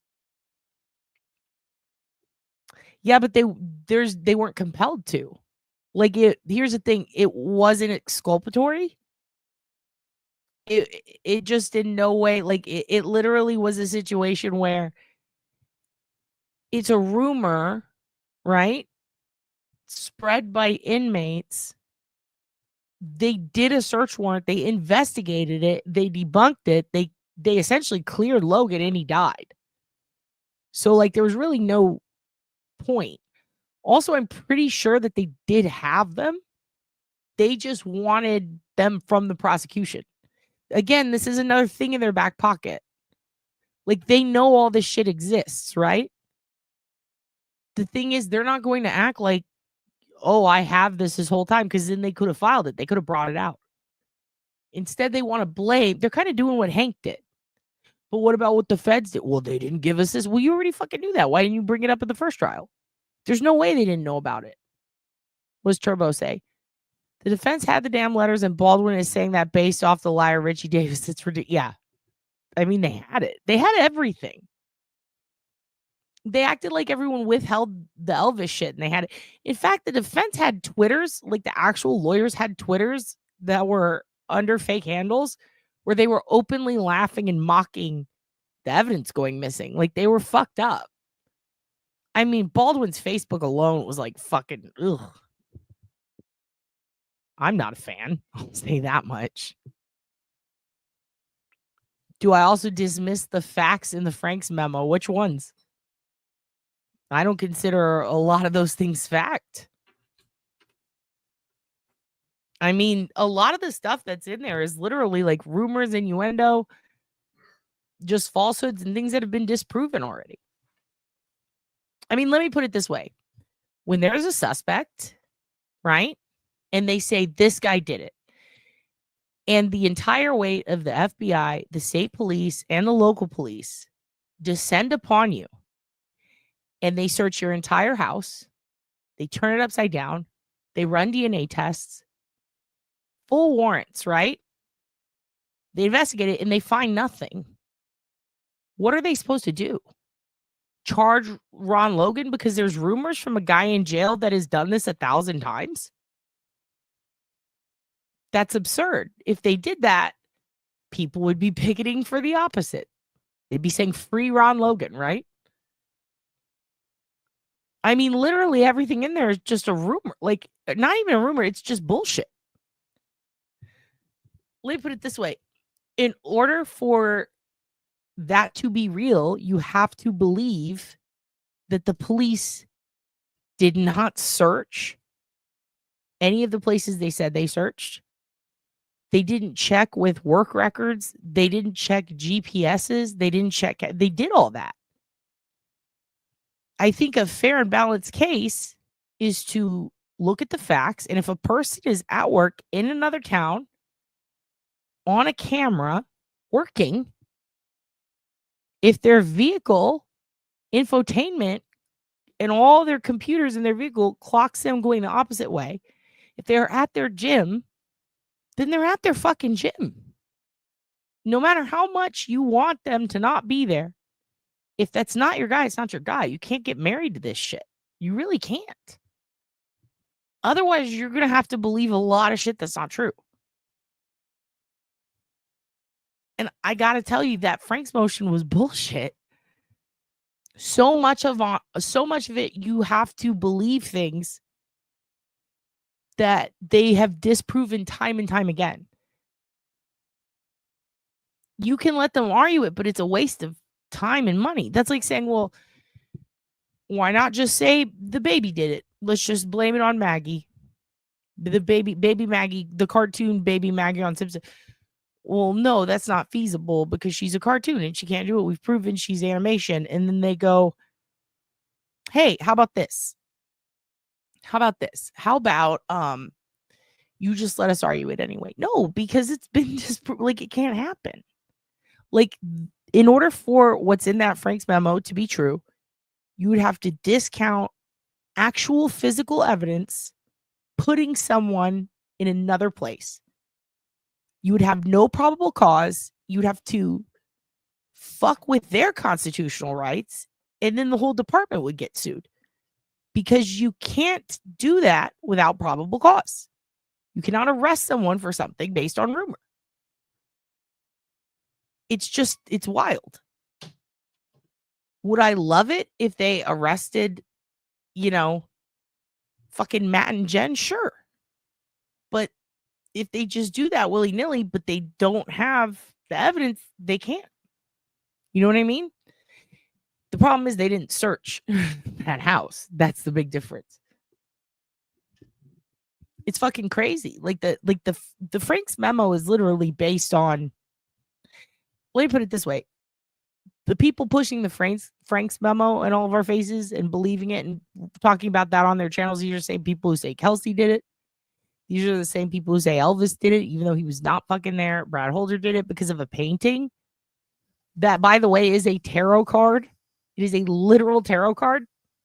It is an exact, it's a shitty, it's like a 4-year-old painted it, colored it, of a tarot card. No one mentions that. I'm not saying that people don't do Odinism and they don't believe shit like ruins. That guy totally did. Brad did.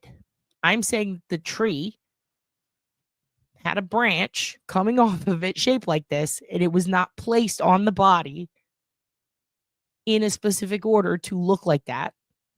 Okay? The people who they say would have done it were not there. They prove that. And they've also proved where the blood came from. People said there was no blood on the ground. There's blood on the ground in the pictures. People said straight up the phone wasn't wet. The phone is fucking wet. You can look at it. I mean, all of these things we can see with our eyes. I don't. Yeah, there was so much blood, and you were there and you saw it, you know? It's nuts. It's nuts. All right? I mean, not you guys, but the Frank's hearing. The way people are being fed misinformation by the defense attorneys that I think that's what's so infuriating, because since 2017 this happens over and over and over again, and it has to be re-explained, and we just keep seeing it happen in these cases. In this one, in Kohberger's, like, it's a lot. It's a lot. Washbar, thank you for being a new member. But you know what? We can go over it with a fine-tooth comb. We can absolutely do that, because I don't know that a lot of people are, other than, again, Turbo. And I do think the one chick, Mike, her husband is Mike the psychologist, and she was there at the trial. I know some people, she was wearing the leopard coat. I know some people give her a hard time. I thought she was great. I liked what she was saying. And by, yeah, Lauren, she fucking ruled, dude. I don't mean I liked what she was saying, like it fit with my theory. Look, I have no egg in this basket. I just want whoever fucking did it to get caught. You know what I mean? Yeah, Lauren and Dr. John. But when you're telling me a guy is in psychosis, and then I see all these doctors and medical reports that are like he was not in psychosis, he was totally cogent, I could totally understand him, he was coherent, everything was fine. And then all of a sudden, he starts eating shit, jerking off, and screaming about killing girls. And it happens to be right around this one time where he gets a call from his wife. Like, everything lines up. But then to hear people say he was doing this for years. No, he wasn't. Like, it's all on record. So it's just hard to, and also like people saying they've never done this. They did it to Whitey. And other people killed at his behest, right? But they put him in fucking solitary. He was 80. I mean, fuck, there's so many people they put in solitary until, like, literally in a prison until their court hearing. Oh, fuck, there's a snowstorm coming. Oh, Scott McGinnis, be careful. Be careful. Yeah, it would have been very prejudicial to see at trial him threatening to slit the throat to the guard. And also when he ran out in the prison yard and screamed at the gangs, fuck you, right? It's fucking, just fucking kill me. Like, he was just talking shit to the biggest prison gangs. And a bunch of people who got out talked about it on TikTok. And it was like, Jesus Christ. Everybody said that was bullshit. Turns out it was true. That's why it was restricted and put back in and not allowed out. Because he kept fucking with high fucking, what do you call it? Decorated dudes in prison. Yeah, he did do, I mean, she seems to have done a few favors that people don't seem to recognize. And I don't blame them for it. I don't think it's reported very much. I mean, we could go back and go over it. I mean, I've also seen a lot of fucking weird shit from Indiana people working with Turbo and Alex that, fuck. Like, I mean, there's Pastor Micah. There's so many people in that town that do a lot of fucked up shit. I mean, Elvis and Brad would be the least of my worries, honestly. There's probably 5 other people I'd put ahead of them. The 2-time interview and interrogations I didn't see, but I'm sure they will reveal a lot as well. Yeah. I mean, the jury seemed pretty fucking dead ass.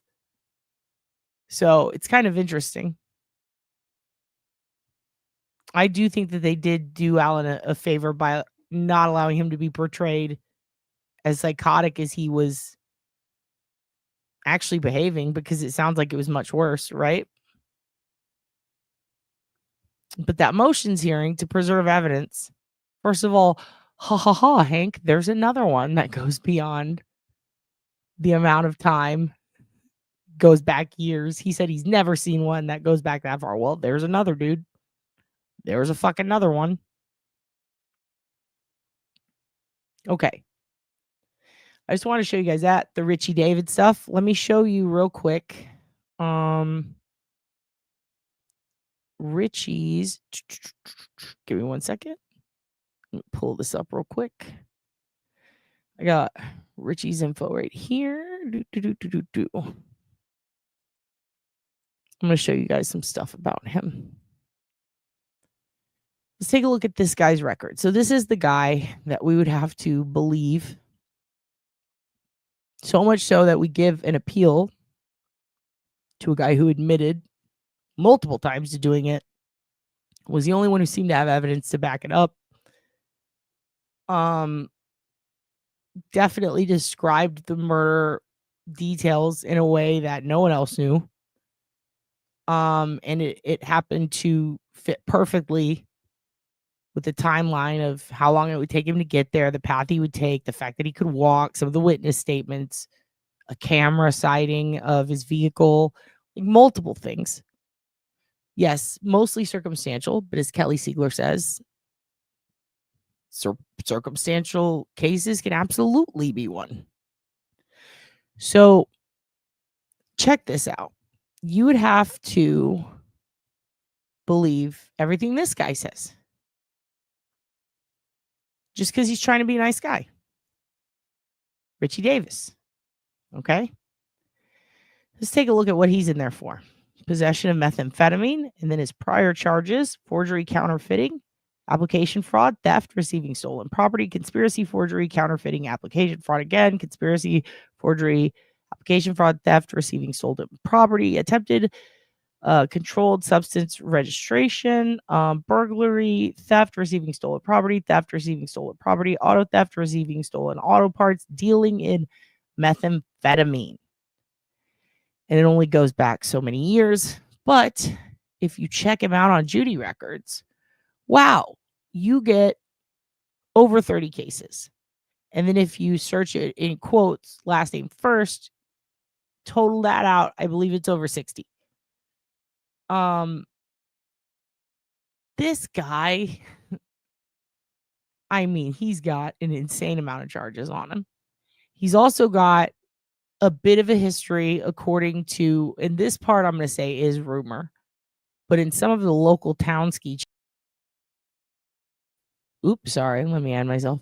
Some of the local chats that I've been looking at, some of the community boards where they talk about this stuff, people who live there seem to all agree that this is a guy who does his shit a lot. And like I said before, he wants to be transferred. Why? Because he had a bit of a falling out with some of the people who were supposed to protect him in there. Common situation. Maybe he put someone's pen up inside of him that he's not supposed to. This happens. Richie needs to be careful. Okay?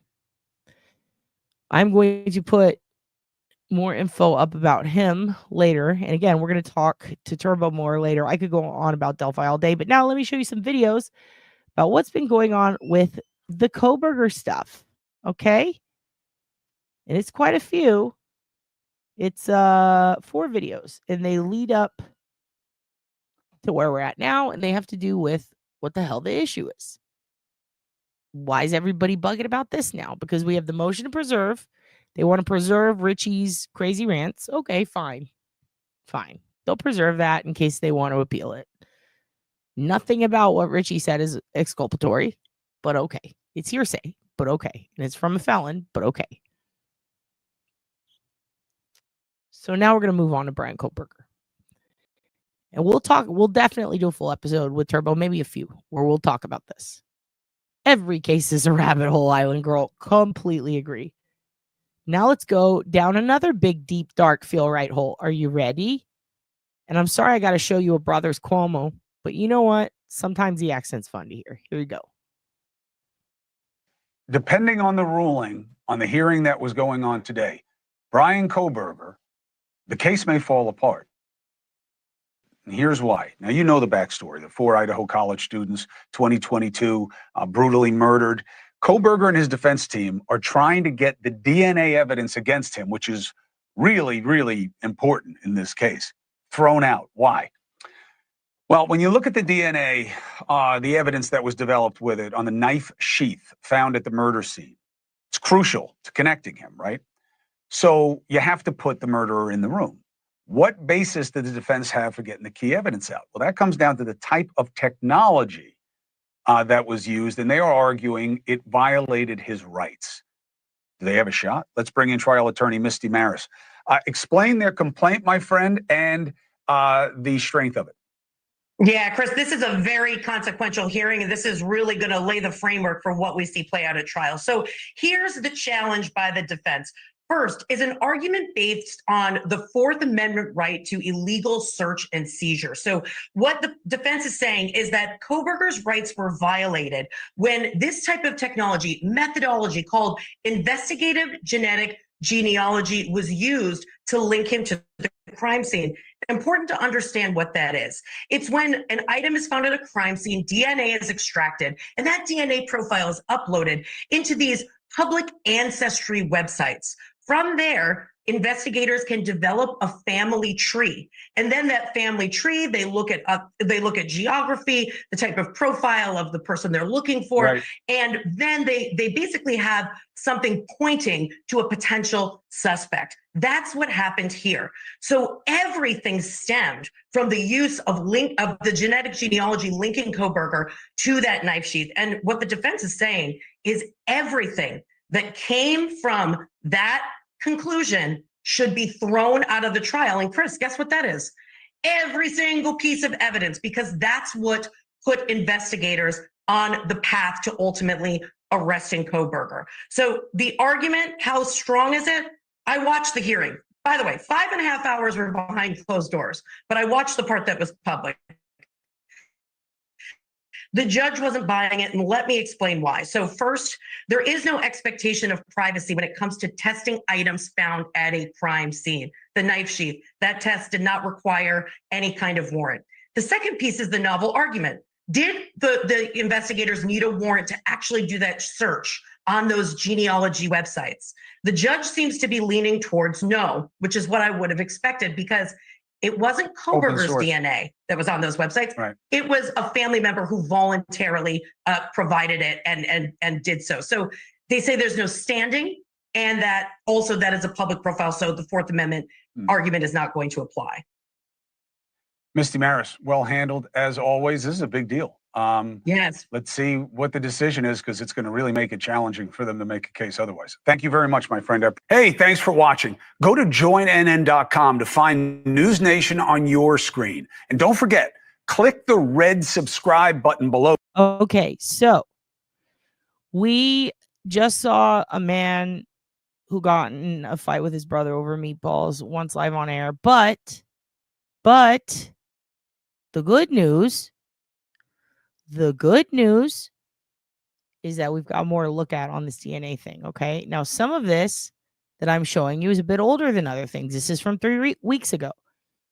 We're going to see some footage in a minute that is from a year ago and before that have kind of the same information. You're going to notice, okay? So it's going to play another one, but keep in mind, it's for a reason. I want you to see what the DNA issues are. You feel me? Also, thank you for hanging in there through that Delphi talk. If you guys don't follow that case, I'm kind of obsessed with it. I think I've told you guys before, but I was listening to the Broadcastify stuff that night, and I put it on like whatever the popular pop-in channels were, and it happened to be when it was happening. And I recorded all of it, and I tried to put it on Web Sleuths and everywhere that I could. And they referenced some of the clothing. So there were things that were known early on to a bulk group of people because of public data. Stuff like the cigarette, the clothing. There's a guy down there you need to talk to. Ends up being Richard. Like, there's all sorts of things in there that are just wild to think about now. I mean, that's kind of how everybody knew about the shoe. You know, and the sister had to address it. But thank you guys for hanging in there. I know there's a lot with that case and a lot of name drops. So many suspects. So many suspects. Okay, and Delphi is over, but now they're focusing on appeal. So get ready. Get ready for more conspiracies, but also get ready for a lack of explanation as to why some things are crazy and some things aren't. Like, you really got to dive deep and like fact check every tiny thing in that case, because they really, oddly enough, are not being very transparent, even though he has already been sentenced. Okay, so thank you for hanging in there. And dude, Nicole says, thanks for answering all my questions. I'm assuming you mean to Turbo, because she's fucking answering the shit out of them. And thank you, Nicole, for asking them. And thank you, Island Girl, and everybody else who's asking questions about this, because I mean, I hope you guys don't think that I was like jumping on you personally or anything. Like when I get all fucking twisted teed about the case, I'm speaking out of passion and out of like, this is how I feel about it, but it's not like directed at you guys. You know what I mean? I don't think if I say this is dumb or the conspiracy, I'm talking about the Kelsey did it people, like the people who are really being fucking nutty. You know, they're blaming kids. They're coming like the Sonny Justices of the world. I'm talking about them. Not you guys. Even if you think he's 100% innocent, he was given an unfair trial, I don't think you're stupid at all. I don't think that you're necessarily like, oh, you're wrong. I can see how someone would believe that. You know what I mean? And I don't even think you're like, I don't think anyone's ill-informed or ignorant or anything like that. It's just, there's so much. And there are things that some people couldn't possibly know unless you're like constantly digging into some really old dirt.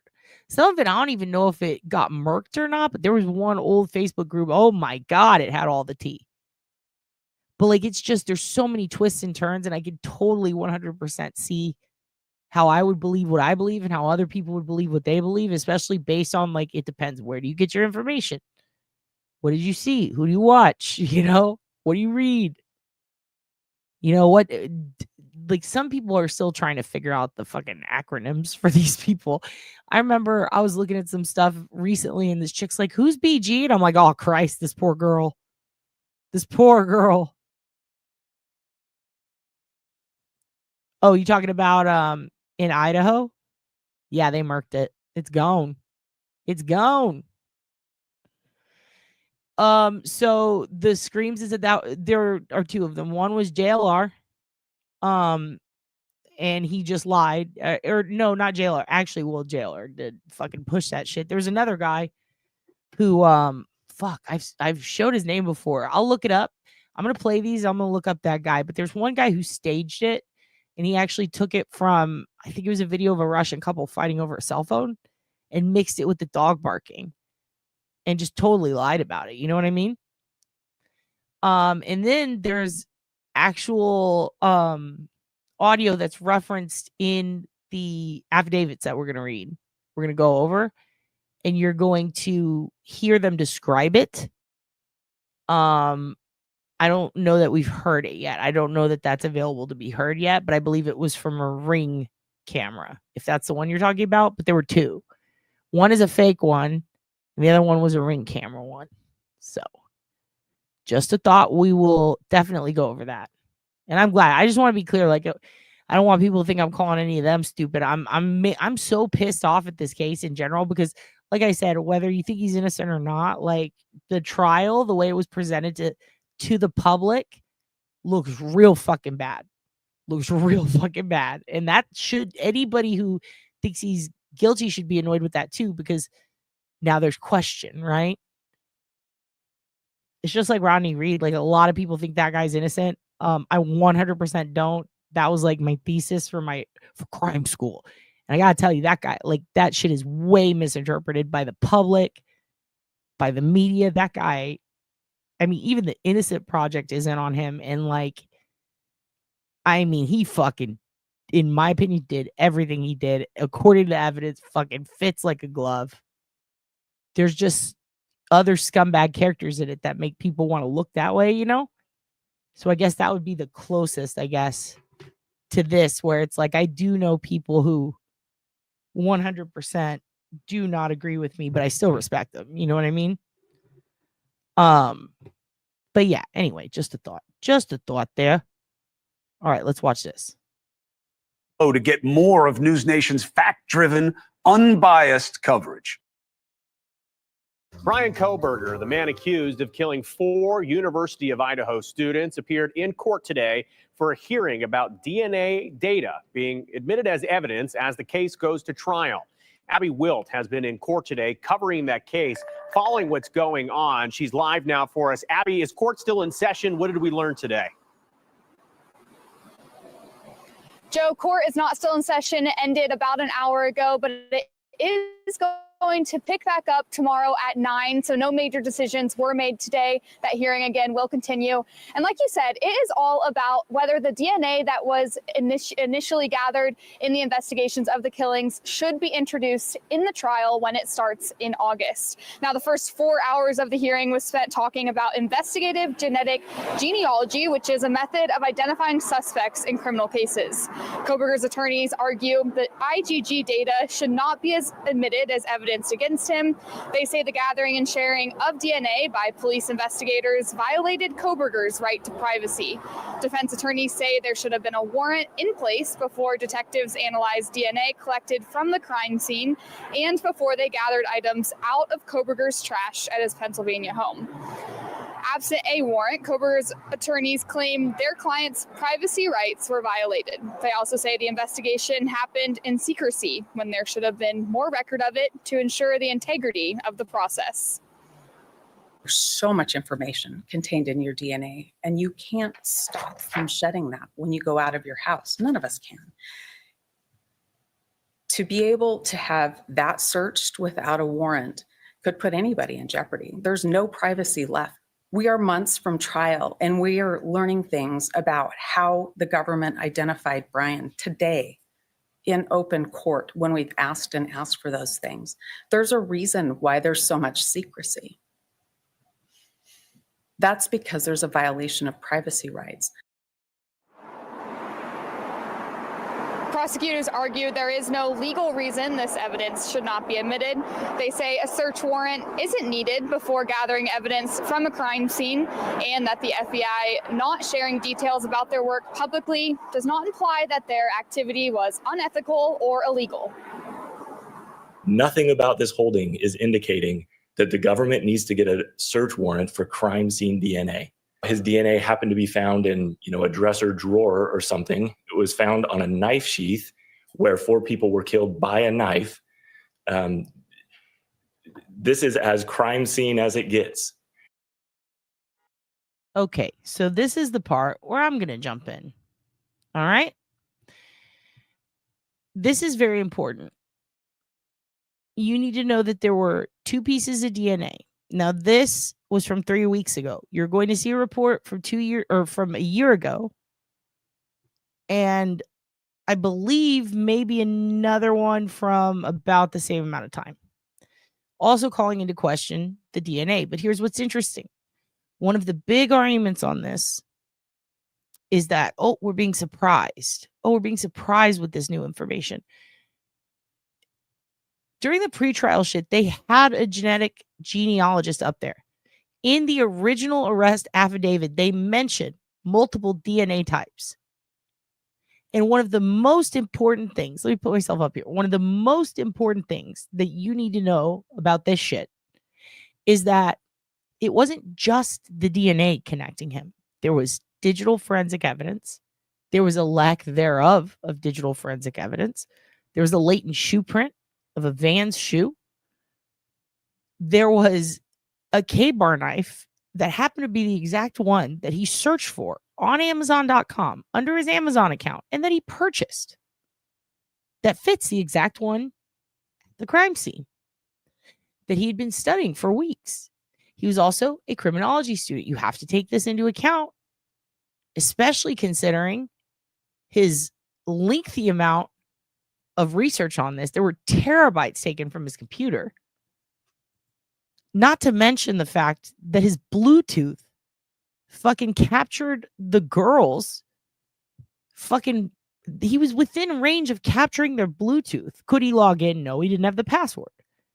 But you can latch on an attempt, and that shit shows up in your phone. there's so many things about this that are pretty fucked up. But the most important thing is that the two rando pieces of DNA were not just sprung on them. That's another thing you're going to hear a lot. Mystery. It's not a mystery. Okay. Here's the issue with that DNA. First, you can't exclude this evidence, which they also tried to do a year ago. It's not exclusionary. It's not something that even sets it. It doesn't reach the standard for what's admissible in CODIS, essentially. So you're not excluding anything. It doesn't meet the standard to be included, which is totally different. Okay. So the blood, the DNA, if you will, there was some on the railing of one of the other floors. I believe it was either the middle or the bottom floor. Okay. And then there was a glove. This had DNA on it. It was not linked to Brian. It was other people, right? Well, this is a college house where people are in and out, and they just fucking had a party. The DNA was in no way in a place where it could be reasonable to link it to a crime. As in, wherever it was, they do not believe Brian or the victims entered. So it would likely be the railing going to the bottom floor. That's just something we can draw from that. But the fact that it doesn't meet the criteria for CODIS is a huge fucking deal. Okay, what does that mean? And why does the knife sheath DNA fit that criteria? Well, here's why. It's not because it can be linked to Brian. Pretend we don't know it's Brian. It's because the knife sheath was under the girls, and it was on the button tab, which you would have to use to open and take out the weapon. It is a weapon that fits their wounds. Okay. Not only that, that knife sheath with DNA on it that was under the girls is in the room in the area where the crime occurred. Therefore, that DNA meets the criteria for CODIS. Well, what is the criteria for CODIS? What does that mean? There was legislation that authorized CODIS, and it was called the DNA ID Act of 1994. Okay. It required the FBI to develop quality assurance standards. I'm reading this directly from their protocol that would ensure the integrity of the DNA records entered into the system.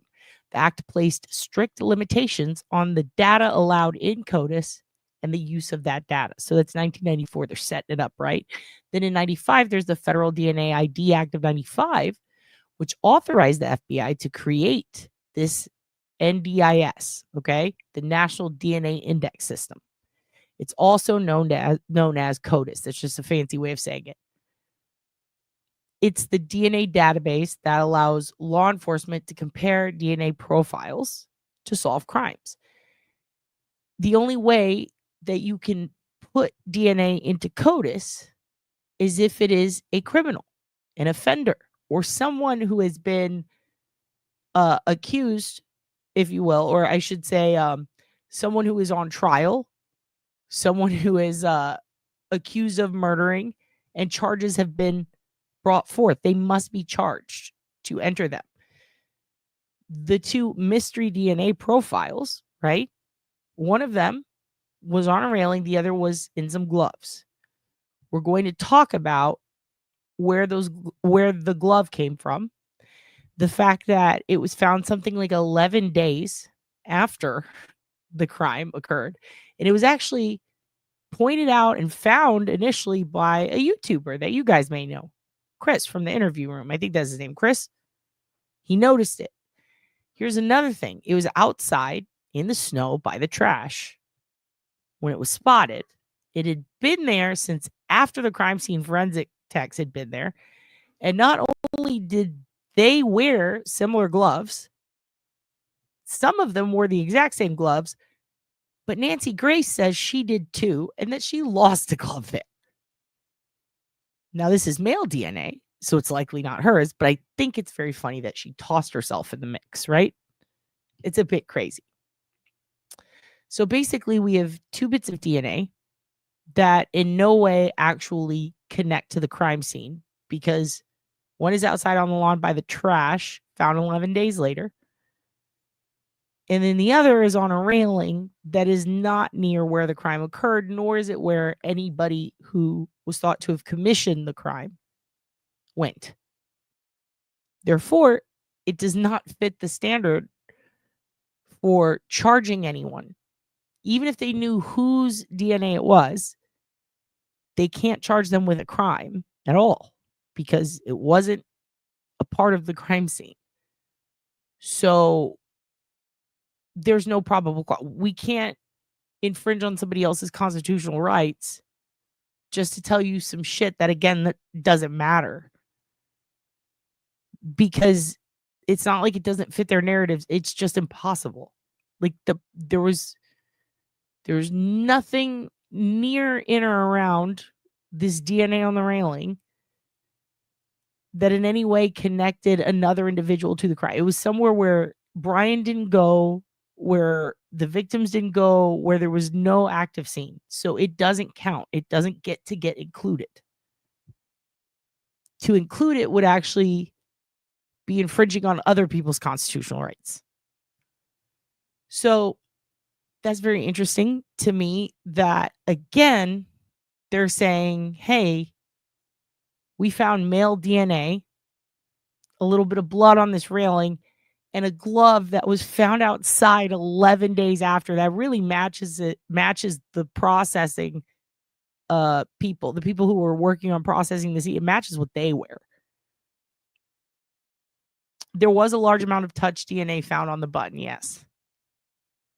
I believe at first they even said a partial print. I saw that a few times. Also, the other argument about genetic genealogy, that's an argument about a company's policy, and it wasn't his rights they were infringing upon. If anything, it was his cousin or whoever they found connecting, but the problem is it's a public database. That's like saying FBI is not allowed to search white pages. It's unreasonable and it's not true. The way they're framing this makes it look really bad for the government and the investigators, but it's not. It's actually extremely reasonable. And they're following policy. So let's keep watching. All right, here we go. Attorneys also discussed whether there should be a Franks hearing, which would be an opportunity for Kohberger's legal team to challenge the reasoning investigators used to justify collecting the defendant's DNA from multiple items collected during their investigation.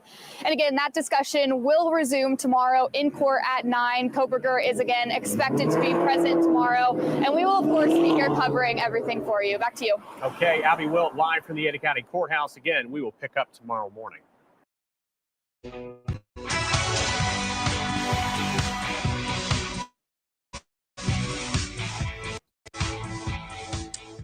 It is a piece of potential evidence everybody is talking about online. The glove that the police almost missed. It was dropped, or it was thrown out outside the home where the 4 college students were stabbed to death in Moscow.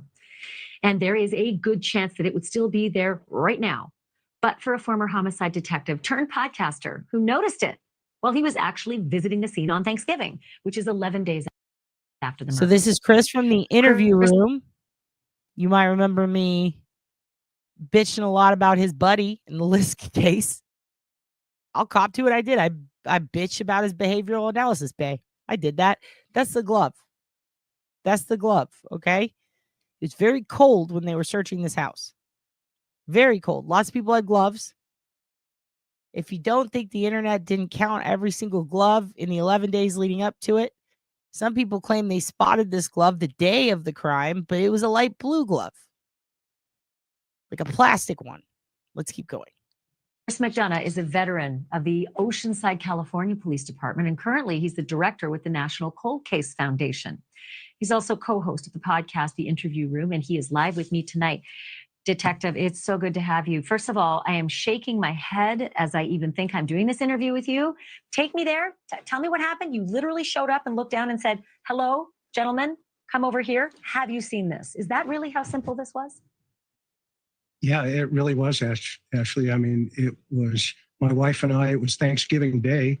We happened to be up here in Idaho.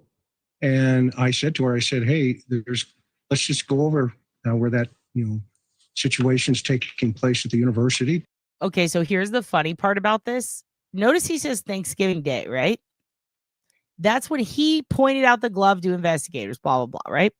So Nancy says that right after the crime scene people left, they wrapped up because she was there the day this shit went down, right? No, Nancy, you weren't. You were there way after Chris. She tried to act like that's her glove. That ain't your glove, bae. That ain't your glove. Oh, fucking Nancy, dude. Nancy. She's crazy. I remember she set up, it looked like a fucking booth at a home furnishing fucking convention. You guys remember that shit? You guys remember that shit? When Nancy set up like she had a booth at fucking Bonnaroo? She had her gloves on. Guess which ones didn't match the ones in the picture? I mean, she had the puffy vest, the puffy jacket, the fur. She had her hair. She was out there. She was yelling, the babies. She had her command station. Yep. That was her Black Hawk Down. That was her big fucking tin building out in the middle of nowhere. That table was fucking hilarious. She looked like Reese Witherspoon in Election. Like, it was nuts. It was really nuts.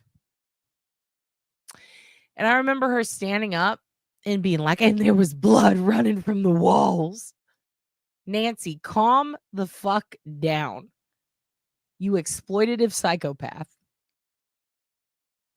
She even tried to steal Chris's thunder. And yeah, I know it's Banfield. But listen, this is 2 years ago. So it was 2 years ago.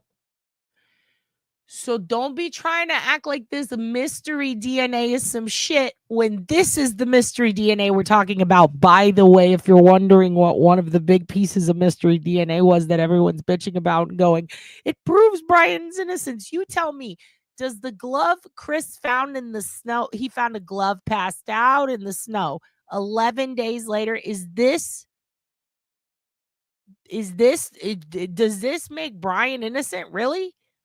Whose fucking DNA was on the clip sheath under the dead body, slightly to the right from the door view of Maddie Mogan? Is that,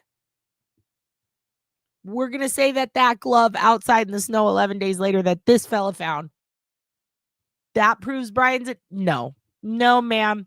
No, ma'am. Nope. Not today. To get some tape. And we're walking up the street, and the first thing that caught my attention, to be honest with you, was all of the cars still parked on the property. And then I looked over and I saw there was an officer controlling the scene sitting in his vehicle. And I looked to the left. And by the way, I say 11 days because that's what he said on one news interview. And on this one, he's saying Thanksgiving. I have to count, but I don't believe that was 11 days. So take it with a grain of sand. Whenever he found it, it was after the crime scene text left. I'll tell you that much. Okay? I'll tell you that much. I mean, I'm just coming from the source here. But I do remember everybody was like, damn, dude, look at that glove. And he was live on some channel. And he turned around and was like, oh, shit, there's a glove. Brian was just stargazing. He was just stargazing. The guy with visual snow was outside looking at what looks like visual snow for fun. Okay. And I saw that what appeared to be a glove. And I looked at my wife and I said, is that a glove? And she goes, yeah, I think it is. And so about where Brian was standing tonight, I walked over. Dude, I'm not trying to be rude. Visual snow, which Rock Chalk told us she had, and I asked her to describe it.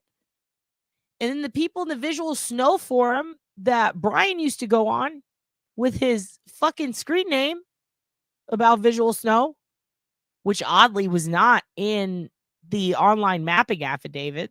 That was weird because it's definitely his account, nor was his SoundCloud.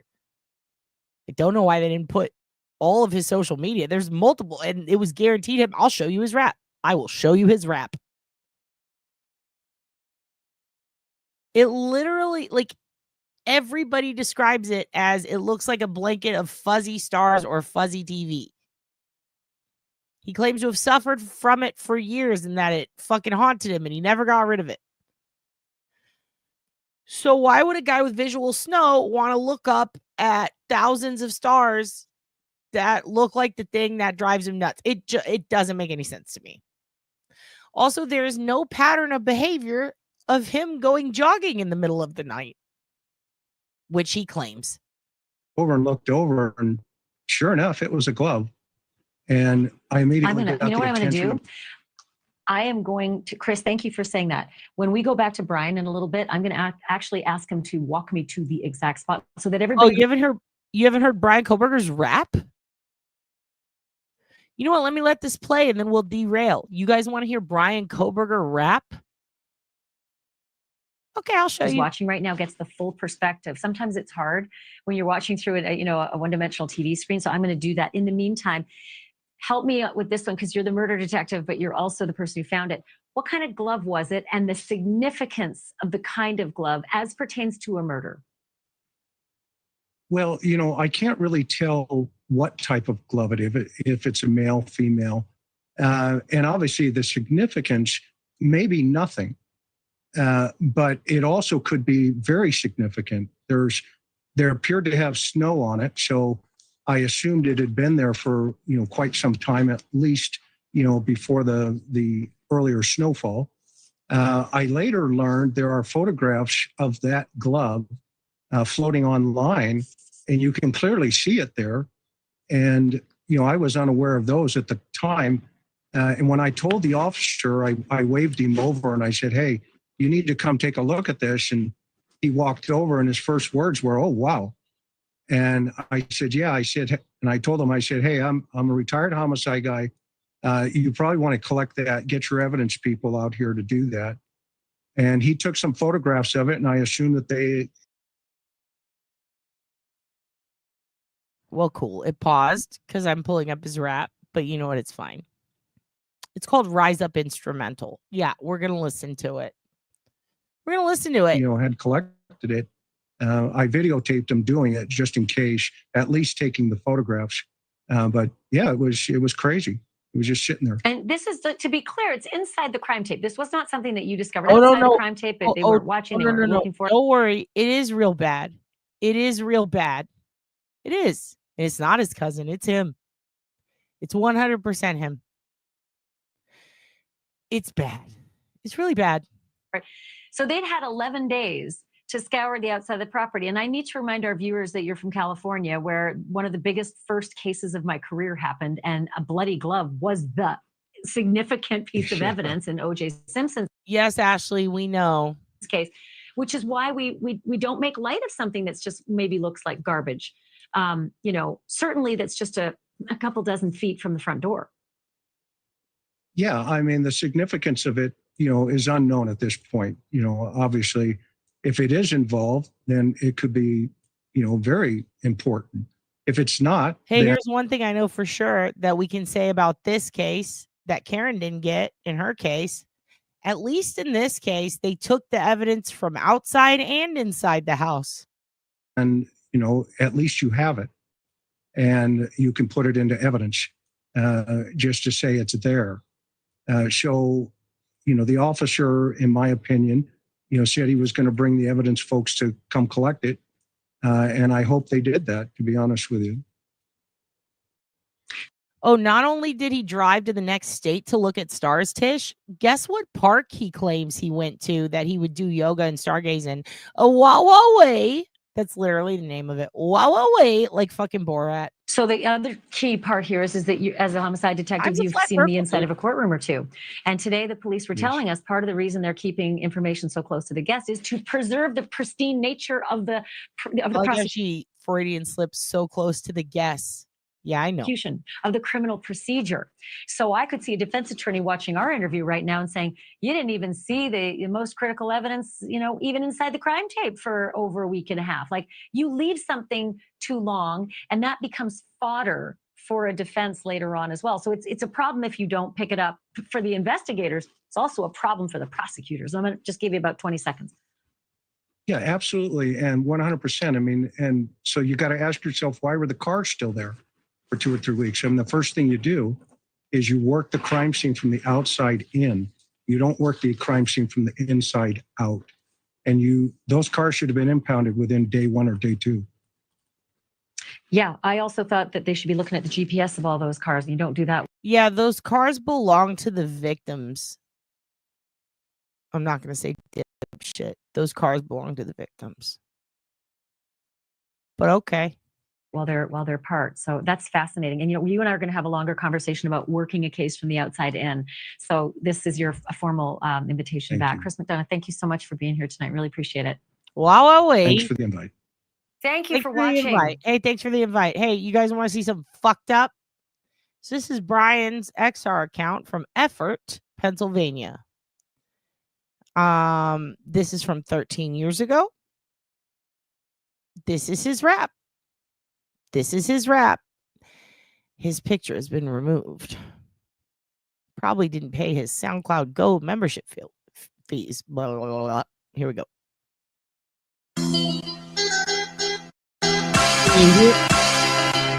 Can you guys hear it okay?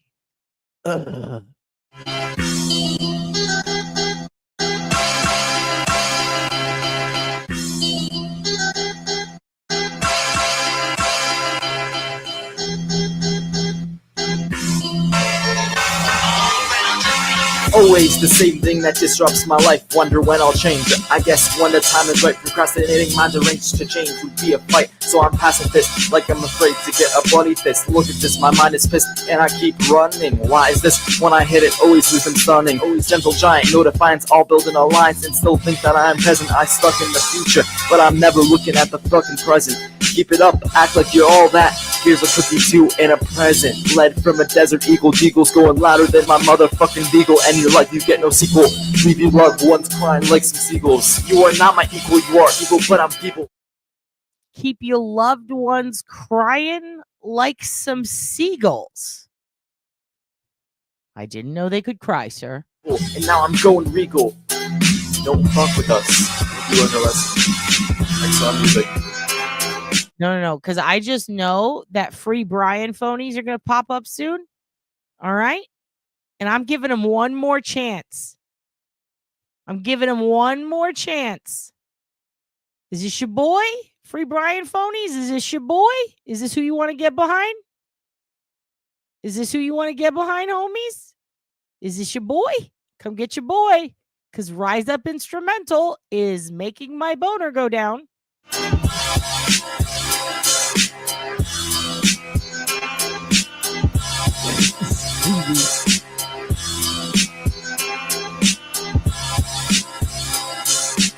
Where the FBP's at?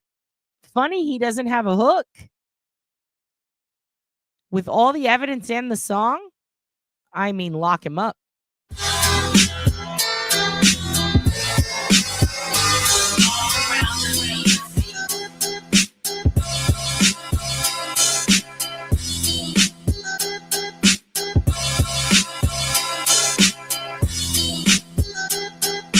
How fucked up is it going to be if Brian Kohberger copyright strikes me from prison? Always, Scott. Always when we talk about this.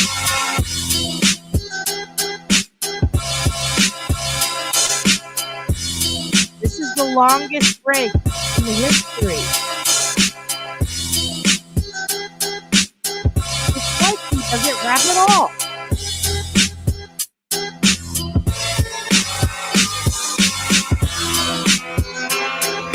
Yep, that's right. Another 4 bars with no words.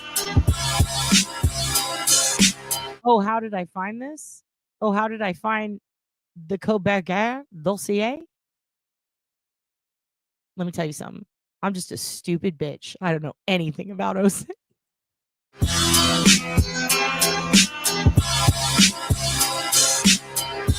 Damn it, Danny.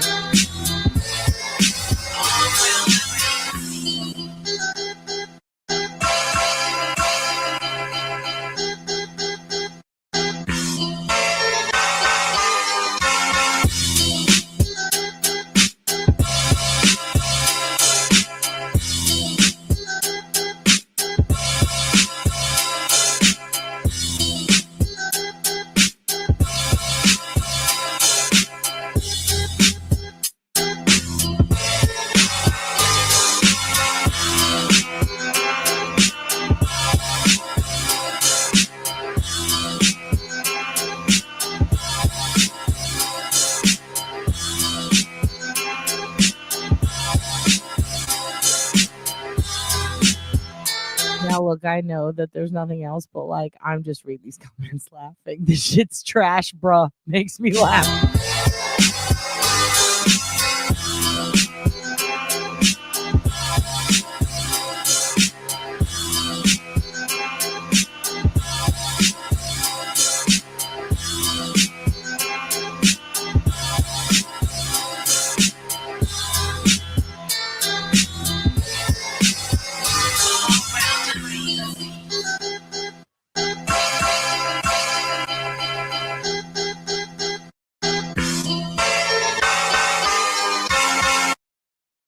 So he has a fourth of the song. There's the new guy. He moved into Sheila.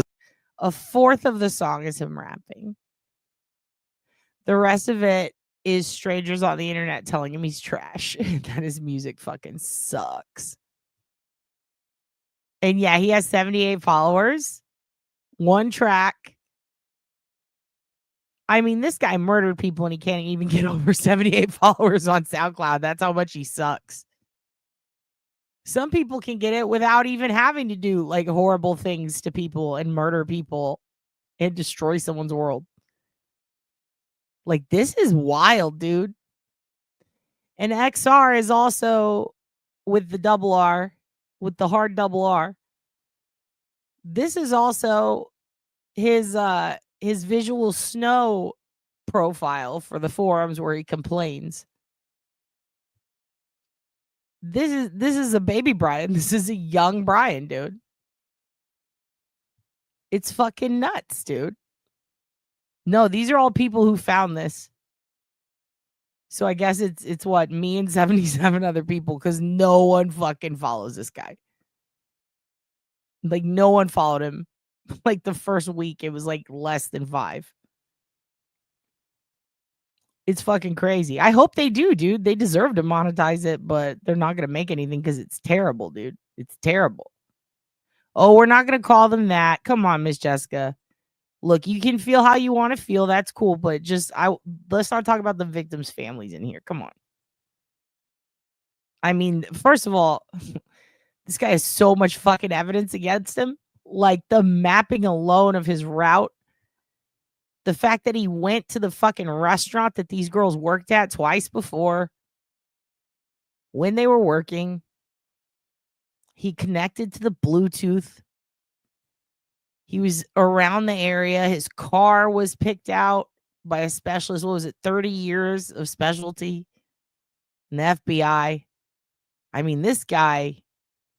I mean, I frankly don't blame the parents at all, because the sister is the one who had to make them aware of the fucking footage of the girls that night. Think of how crazy that is. When the fucking sister finds the fucking public cameras in OSINT before the FBI. Like, are you fucking kidding me, dude? Like, god damn. She was on it, dude. His alibi was stargazing, and he refused to plead not guilty, which is insane. I mean, damn, dude. Damn. And that's not even count. Like, he searched for the K-bar knife. He searched for the K-bar knife. He bought the exact knife. It's in his Amazon history. Every account he follows is on this list. I'm actually going to drop a huge fucking list of links for you guys here. Let me show you this shit. We'll drop a huge list that has all the paperwork that's been released. This is every single person that he followed on social media from the Garrett Discovery paperwork. All right. Shit, if he followed you, you might see your shit up here. Look at all these people he followed. With all the different women. IV Hydration. He followed someone named IV Hydration. I mean, this is everybody he followed. That was just on Instagram. These are all his email addresses. This is Cash App. He was an All Trails user under Brian Slight. These are all his aliases. That's his affiliation on Twitter. Notice XR isn't in there. I don't know why. It should be. He might have found your nudes. He might have. Yeah, his Amazon searches are public. And guess what? The defense is arguing. That's private. Nope. I mean, if your fucking guy didn't put all his shit publicly, you could maybe fight it. But this is all public. Locations that he pinged off of, Fairfield, Connecticut, in addition to the 2 known places. His phone number, this is Reddit account, his Skype account, his Snapchat account, his TripAdvisor's account, and his Twilio account. I mean, goddamn, dude. Goddamn. I mean, this is all the people that he's looking at. And why is this important? Because all these quote-unquote friends of his over the years, too. This is every single one. This is the one that dumped him, got back with him, everything from all the data. Here's a rank by the total links, rank by outgoing links, incoming links, top 10 entities. There's the fucking mapping. Like, they go all in on this shit. Oh, shit. Don't bring up the stool chart, Jessica. We don't want to put up with that again. I get that reference, though. That's fucking hilarious. God damn it. Almost forgot. I mean, look at this shit. Look, nodes. See what I mean? 1099 nodes, IRS, boom. Nodes is everywhere. He's a big E fan, I bet. I will put a link to it. This is the Brian Kohberger social mapping by Garrett Discovery, filing 1. I mean, we got all kinds of Brian Kohberger documentation available. I'm going to put a big fucking... I'll just do a community... Maybe I'll do a community post, or I'll just link all the links below this video if they'll fit. But there's a fuckload. There is a fuckload. With that said, next, because I want to show Brian at the same scene 2 years ago. Peep this. Peep this, you guys. Here, look at this shit. This is another Banfield special for a little Banfield. Up until now, the assumption in Moscow has been that the killer approached the student's house from the front and then walked around the back, where, well, they might have slipped through the sliding glass door or that kitchen window. But what if that assumption is just backwards? What if the killer actually approached the house from the backyard? That is effectively a hill and a wooded area that would provide a heck of a lot of cover even in the broad daylight. And if the killer that escaped the same way out, well, they could have easily slipped through those trees and climbed their way back up onto a street called Walenta Drive, where a getaway car could easily have been waiting. So I asked Brian Enton to test out the theory, and he's back with me now live. A lot of times it's been hard for people to get that view because, you know, it's a crime scene tape. You can't just wander around, but you have had a chance to get a really good look at this, haven't you? Yeah, and it's hard to get back there. There's an apartment complex. Honestly, the apartment manager has been, you know, not in the best of moods with everybody around, but we kind of became friendly with her, and we've been able to go back there. And it's not as wooded as you think. I mean, you've seen the aerial pictures, and it's not as steep as you would think. We were able to get back there and see if you could actually get up to that other neighborhood and road. And we're going to show you that in a couple of minutes, Ashley. Okay, good. Don't go anywhere. I have to fit in this quick break, Brian. But when we come back, we're going to show you Brian's attempt to make it up from the back of the house, up the hill, through the trees to where a car could possibly have been waiting. Could that have been the hidden route for the killer to get away without a trace? Brian's going to put the theory to a test and show you just how easy it actually was to make that clean getaway. That's next. We're used to seeing Brian Enton at the front of the house on King Road updating us on the investigation. But today, Brian, you spent some time actually behind the house testing the theory that the killer might have actually approached the crime scene and escaped from the back, maybe even hopping into a getaway car that he conveniently maybe parked on the street behind all those trees. So take me there. Yeah, actually, there are ways to get away from the back of the house, which we learned today. Take a look. We went up earlier today in the daylight. Okay, so do you see those trash cans right behind Brian? Right there. So this is right where the glove was found. Right there. Okay? Believe it or not, glove found here. Now look at this rando car up here. This is somebody who is guarding the house. See that? That's another vehicle. He was actually there before Chris, if I remember correctly. I'm pretty positive of it.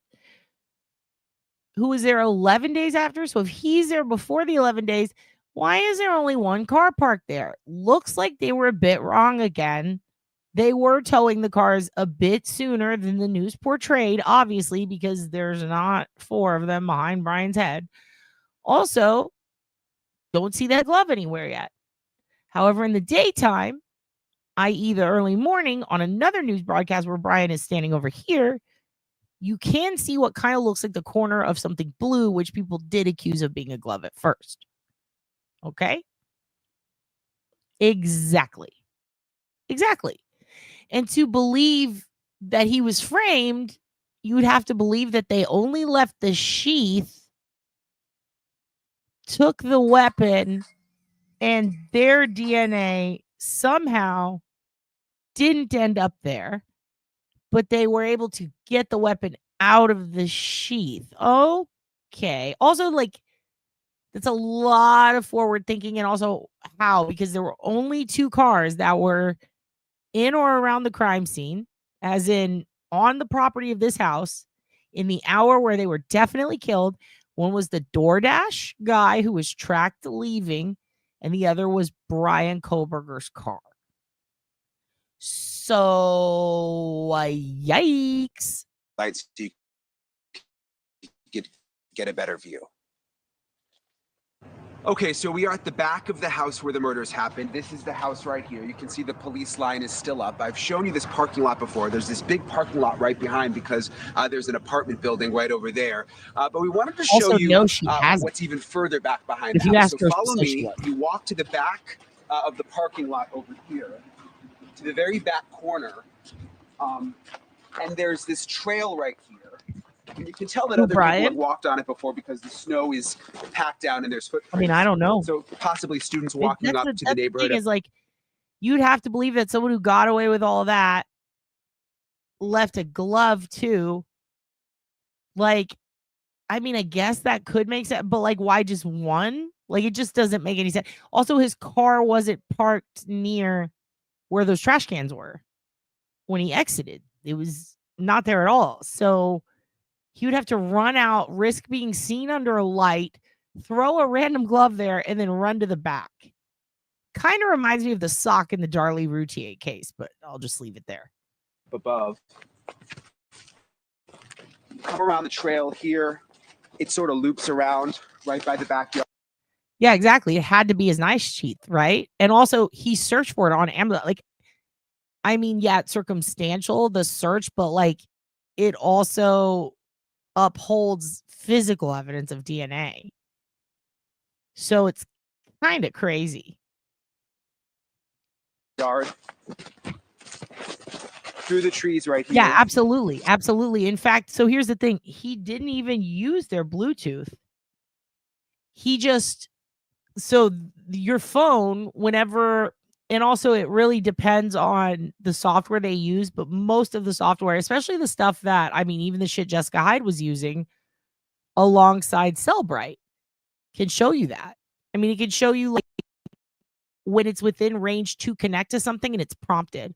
Like, have you ever had your Bluetooth on, but it wasn't connected directly to your Bluetooth shit in your car because maybe you have the radio on or something, and then it will automatically try to connect to other Bluetooth in the area, or it will prompt, hey, do you want to connect to this? You're close to it. Like when you walk into a grocery store, it might say, this Wi-Fi is available. It's the same with Bluetooth settings. So when you're in range, even if you choose not to log onto it, it popping up goes into your mapping of your phone, and it shows you at this time, this Bluetooth setting was in range with this one, and they did not connect. So prior to the night of, his phone had been that close. And if you think about how close you have to be to have that even pop up in your range, most of them it's 25 feet. I mean, most. If you've got like a fancier iPhone, it can be way further. But you still have to be like within close range. And in order for it to scan and then pop it up, you would also have to be in closer range than another Bluetooth device. Now, there was open Bluetooth and wireless networks all around that house. And this was something that a lot of the people on Reddit, Data Lounge, a forum that was kind of like Tappa Talk, even the Node's favorite, fucking 4chan, like all these people were pulling all of the reporters who were there at the time, literally the next day were scanning the Wi-Fi settings to see what Wi-Fi is around here to debunk shit. They got very technical with it. And when the paperwork came out, it's like, oh, okay. This makes sense now. He would have had to be very close. Then when you consider that he was, and that his GPS put him there on both his phone, his car system, his computer system in his car, everything. Like, I mean, it's pretty crazy.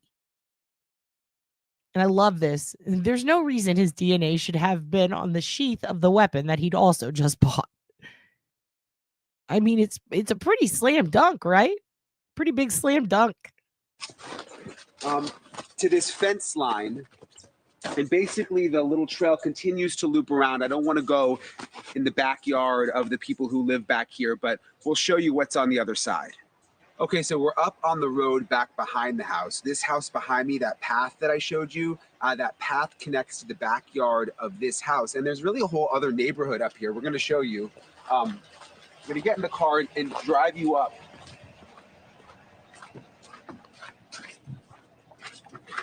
And just show you what. Yeah, it is being challenged. But the problem with that is, I mean, first of all, they're going to challenge everything. They're challenging the DNA, the cell phone data, everything. They're doing a Hank. They're like, I got to challenge fucking everything because it's their job, right? But simultaneously, what's important about that is they're also not even doing like a battle of the experts so much as they're saying, oh, it's the lack thereof. His phone was in airplane mode at this time of the murder, but it's like, that's bad. That's bad for him. Especially considering he's a criminology student who studies forensics. So, like, the absence of evidence it looks bad. It looks like he turned his phone off to commit a crime. His vehicle was seen entering and exiting the crime scene. And they didn't just, like, first of all, you can run it via AI, and it pops up with the exact same make, model, and year as his car. But they took it a step further. They had experts who had been working on this shit 3 fucking decades. Like, click and clack themselves rose up from the fucking grave. And we're like, boom, that's the car. That's assault. Not to mention he'd been there before in that very same car. So you can compare these things. It's fucking wild. What's up here, because it's interesting. You know, you've got the neighborhood down below where the apartments are, the college students. But up here, if you came up that path, you could have parked up here somewhere. Pan this way and show you. When you come around this corner, there's an intersection here. That's a dead-end street that way. This way is not a dead-end street. This is Ridge Road. So Walenta Drive we were on, this is Ridge Road. You see there's a whole other neighborhood up here. Ton of houses. And that area down below connects to this whole area up here. So you saw Ashley go up that path. It connects to that other yard that I showed you, and then you've got a whole nother area up there. A lot of places you could park and a lot of ways to get out. I have two questions for you. One is, how quickly could you have made it from, say, the back kitchen sliding glass door out through the backyard and through sort of those woods and the trail up to Walenda Road where you were just driving? Will was with me. What would you say? A minute? Maybe a minute, but a minute. There's also snow. Maybe a minute. 45 seconds to a minute if you were really going fast, I would say. Well, there's snow now, but there wasn't so much snow back then, right? It was pretty good footing at that point as well. Then the other question, it looked to me, and I've only got 10 seconds here, but it looked like it was a perfect place to park a car. Dark, no ring cameras anywhere. Nobody would notice anything if a car was parked up there for a killer to go down and do what he needed to do. Real quick, there is a ring camera up there at one of the houses. I went and tried to find out if it was new or old. The owner didn't want to talk about it, but there are some ring cameras up there. So hopefully police have checked. Well, certainly that dark, in the dark, that looked like it was pretty remote. It was a treed area that, would have been easy to be driving around without anybody seeing you park and take your leave. Brian, You know thank what? you. Excellent I'm work. glad you brought this up because we have the paperwork on it, and I'm going to link it below. And you can see what they said. And I don't think that's how it went down, actually. But I'll link it below so you can see for yourself. As always, and I'm so glad you took us there because I've been so curious about that particular area. Thank you for watching. Go to newsnationnow.com to find News Nation on your television provider. And don't forget to click the red subscribe button below to get more of News Nation's fact-driven, unbiased coverage.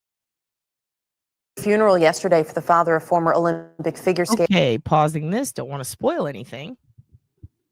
Don't want to spoil anything. Let me pull this off real quick.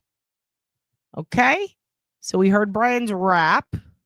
I showed you the social mapping document, which actually I'm just going to post everything I've got down there. First of all, I wanted to read you from Kohberger's search warrant. As I entered his bedroom, this is the lead detective, I see two females in a single bed in the room. Both Goncalves and Mogan were deceased with visible stab wounds. I also later noticed what appeared to be a tan leather knife sheath laying on the bed next to Maddie's right side when viewed from the door. And this was coming out, I believe, from under her body as it was described. The sheath was later processed and had a K-bar, USMC, and the United States Marine Corps Eagle, globe, and anchor insignia stamped on the outside of it. The Idaho State Lab later located a single source of male DNA left on the button snap of the knife sheath. Okay, and that's on page 13 of the search warrant. Now, moving on, there is a list of everything that was in the search warrant to take, and then there was a list of everything that they took from every location. I'm going to include all of that for you below so you can see for yourselves what was put in the warrant and what was took. So when they say this was not in the search warrant, you can go, oh, yes, it was. It was right here. Okay? And that is very, very important. There are a lot of things that were in the early first paperwork that we got. The bail docs, the early affidavits, everything that came out in this case. Very vague. Why? Because in order to get probable cause and to get those search warrants, they did not have to be very specific. They chose to on some things, which were quite damning. Okay. However, they still included their reasons. Now, the defense is coming out here saying now, turns out that they were lying. They were trying to mislead the judge by making this purposefully vague or making it summarized and not Dylan's actual words, things like one of the big arguments was he was tall. Okay. And they're trying to say 5'8". I have the document. He's described as 5'10" to 5'11". Not 5'8". Not 5'8". She was 5'8". There's a lot of stuff in there that you can see what the defense is saying, and you can see everything listed of what was done and in what order.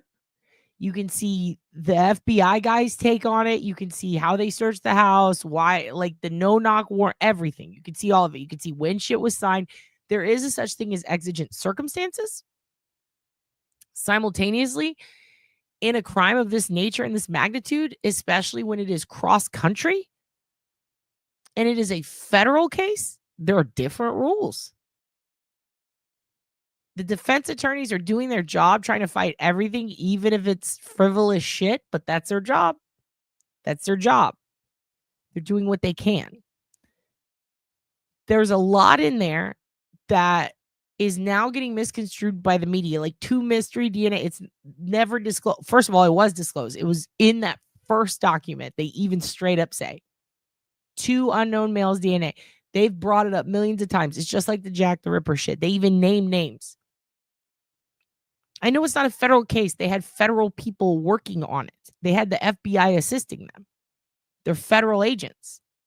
They can abide by. And also, when you have the Secret Service doing extractions for you, and when you have the FBI working with the state labs, there's also different rules on that. For example, if it's a CSAM case or something to do with terrorism, usually, that's when they'll allow it. That's when they'll allow it. It wasn't tested because, like I said earlier, it didn't meet the threshold for CODIS. In order to test it, it has to be the DNA from someone who they have charged with a crime, right?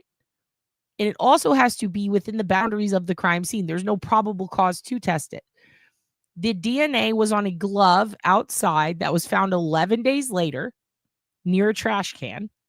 Then the other DNA was on a railing inside of a party house on a floor where the crime did not take place. So it doesn't meet the legal threshold to be ran through CODIS at all. If it was in the same room as where they were murdered, that'd be a totally different story. Totally different story. Yeah, and they did talk about search warrants. They've been talking about search warrants for a long time. A long time. They've been talking about all of it for a long time. Okay, now we're going to move on to the Hank stuff. And I will put all the Kohberger stuff on the bottom. Why not do the IGG? Because again, it makes total sense. If you find a glove outside, okay, let me put it this way. What's the big problem with Karen Reed's case? That they found sprinklings of a taillight on a lawn way later, right? Same thing with this one. They just found a glove on the lawn way later. Now, in this case, they're actually following the rule of CODIS. They're not going to run it because it is in no way connected to the case that they can see. In order to run it through CODIS, it has to be evidence for someone that you are charging with a crime. That evidence does not connect to the crime scene. They have no reason to believe that glove could literally be anybody's. The problem is it's not at the actual crime scene. They even logged everything properly. And there's no log of or mention of it being there the day of or the day after. However, it appeared after everyone had left the house. So that's kind of crazy. The blood was not at the murder scene. It was on a different floor where none of the victims went and where the suspect did not go. It was literally on a railing going down to a place where the suspect was not thought to have gone because there were no witness statements saying he did. There was no proof that he did. There was no evidence that he did. Sure, the house is a crime scene. It also had hundreds of college kids. I am positive you will find DNA all over that house from many different people. They could absolutely test it. They could absolutely test it and not run it through CODIS. Sure. I mean, maybe they're doing that. Maybe they didn't do it because they didn't need to. Here's why I don't think they need to. Because they seem to have evidence that we haven't seen yet. I mean, they're doing the trial now, so I'm sure we'll see it. But it's blood on a railing somewhere else in the house. And it's like an insignificant amount. It's not a lot. It could literally be someone getting a fucking splinter on a railing. So I don't even believe, first of all, also to run it and do the DNA, I believe you also have to have probable cause, or you at least have to believe that it's connected to the crime in any way. I mean, they could have found period blood on the side of the toilet or on a tampon. Are they going to take out every tampon from the trash and run that too? We have to be reasonable here. There has to be probable cause for everything. It has to be within a scope or purview of a specific standard. And for some reason, this just didn't meet that standard. And also, the argument with that isn't even really about the test. It's about the fact that it existed, and they're saying they sprung it on them, but they didn't. This shit was revealed within the first fucking documents we got on the case. No, I believe it was everything that I've seen, and I'm going to post all these below. It was on the bottom or middle floor, but there's the one that goes down from there. Now, he wasn't thought to go down that way because that's where I believe Brittany was asleep. I believe it was towards the bottom. So it's technically like in between the two. Yeah, also the glove, again, found 11 days later outside by the trash. I mean, it's not within the purview of the fucking actual room of the crime or the area where the crime occurred. Oh, I'll explain, because they didn't catch him till way later and he had a real fucking long time to clean that car out. Are you kidding me? He had a long fucking time to clean that car out. I mean, the amount of people who get the car clean. In my case, there were bleach stains all over the vehicle. They bleached the shit out of it, and it had been a while until they were able to run that shit. There's one case of a 30-year-old cold case in San Antonio. It was 6 years before they were able to run the inside of the van. I mean, and they vacuumed up every single tiny thing. Couldn't find shit. In Rachel Cook's case, goddamn. I mean, the vehicle that they pulled for that, supposedly, what was it, 2-3 decades later? I mean, they used medvacs and shit on a car that they thought was a suspect's vehicle. And they couldn't get anything without that. There's so many ways to clean a crime scene. Are you serious? You could go get it detailed. Go to a place and get it detailed. He was also wearing all black. Could have taken the clothes off, put them in a bag, get in the car, drive away. End of story. I mean, he did thoroughly clean his car. He had so much time. And also, he worked in criminology. He knows about all of the different methods to clean this shit up. That's what's crazy about it.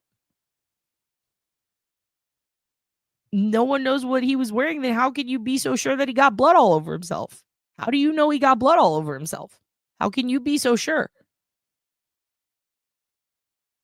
I mean, it's not like the movies where blood just sprays directly on your face.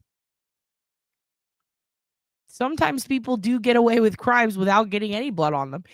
And a lot of people, the early arguments were, how can someone kill this many kids this fast? Well, go look at that Appleton case where the guy slashed a bunch of kids running through water. I mean, damn. I wouldn't say there's no proof of anything. There's plenty of proof.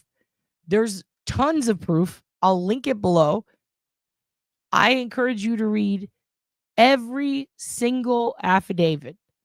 And I would encourage you to consider, was he standing behind them? I mean, if you stand behind them, they're laying down also. They're in a state of sleep. The ones that get up and run, the one I should say, I mean, where was he standing when that? There's very specific things we have to look at and consider. Like, there is a good chance that he didn't get that much blood on him. I'll tell you this much, though. There was a shoe print from a Van's shoe, and it was enough blood to leave a marking. They could see it was the diamond. He definitely got it on his shoes, right? probably took his shoes off and put them in a bag and changed shoes, had them ready. This is a guy who literally studied this shit. Then I don't know what to tell you. I mean, you're telling me there's no proof. His DNA is on the knife that's on the bed of the victim. I don't know how to convince you beyond that. I mean, if that doesn't get you, I don't know what will. I don't know what will. You know, that was actually what I was looking for right before this, because I had heard, I was reading all the docs and I read them a few times and some of them are confusing. And I recall seeing something that stated that he had Van's shoes and his shoe size. And I believe that was one of the earlier documents. And I couldn't find it today. I wanted to show it to you. I had it on my list. But when I find it, I will post it. I will post it for sure. Sounds like the state does have problems with crime scene security. At the time the evidence was collected, not easy. No, that's the thing. They were already exited when this extra shit showed up. Like when the glove showed up. Like they actually did a stellar job. They didn't let fucking anyone in. The first 2 hours, they had 2 kids, I believe, who came over because the girls freaked out and called them. They were frat boys. They went in the house. They saw it. They freaked out. They ran out. Other than that, it was totally secured. And then it was allowed to be trampled on after 11 days. And that's when the glove was found, which is also another reason why it can't really be used. In my opinion, I think. He absolutely would have known that. And also, remember, he's wearing gloves to pick through his trash? Like, come on. Like, damn, dude. It's okay to be skeptical, you know? But, like, we also have to be reasonable when it comes to his DNA being on the knife sheath under the victim, all of the amounts of times he was in or around the area, the digital forensic data connecting, the Amazon accounts. There's just so much. The vehicle, like, it's a lot. It's a lot. It's kind of crazy. I don't know. Okay, I got to go in a little bit because I have some stuff that I have to get done because I missed a few days of work. Well, let's just say I took off a few days of work because I really wanted to finish those videos, to work on some of this stuff. I just kind of needed a break because I was working on some technical shit and my brain got a little fried. But now I'm broke as fuck, so I have to go back to work soon. But I do have the big business, the stuff that you're going to want to see right here, right now. Here's the Hank Brennan shit, okay? And I will put all of that. I promise you, I'm going to put that below this video. It should be up within the next couple hours. I'm going to put every link to every single document, everything I can find on there, okay? All right. So funny thing about Brennan, okay? We've gone over a lot with him and Whitey. There is a sidebar I was going to do where I was going to show you Alaska Hank. Who is Alaska Hank? We don't just have an Alaskan Kenneth, okay?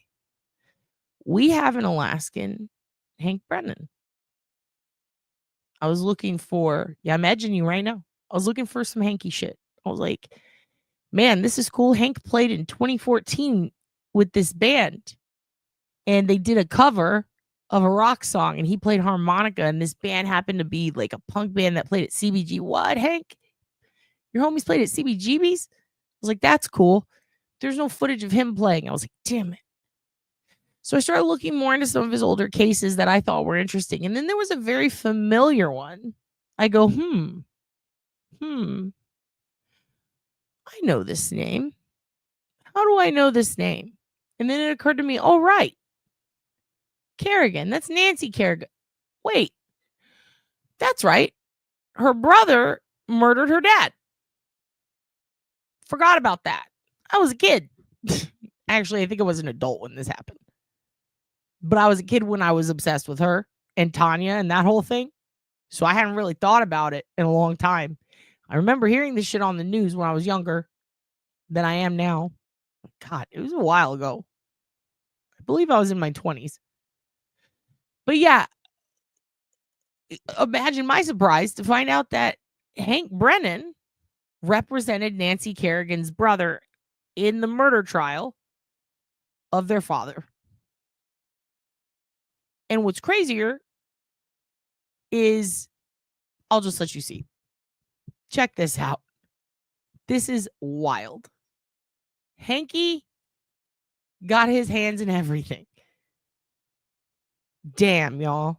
Nancy Kerrigan, and there are still so many questions this morning about whether her brother may have played a role in their father's death. CBS's Whit Johnson is outside the Kerrigan home in Stoneham, Massachusetts. Whit, good morning. Erica, good morning. Well, the autopsy could still be more than a week away, and depending on the results, it's possible Mark Kerrigan will face more charges. The father who famously carried his injured daughter after she was attacked prior to the 1994 Winter Olympics, Daniel Kerrigan, was laid to rest Thursday in Stoneham, Massachusetts. Nancy Kerrigan's brother, Mark, remains in custody, accused of attacking his father before he died. The Kerrigan family did not post bail. I mean, the bail is only $10,000. Certainly his family could have made the bail for him if they wanted him to be there. According to police, 45-year-old Mark Kerrigan admitted there was a struggle. He says he put his hands around the neck of his 70-year-old father and saw him fall to the floor.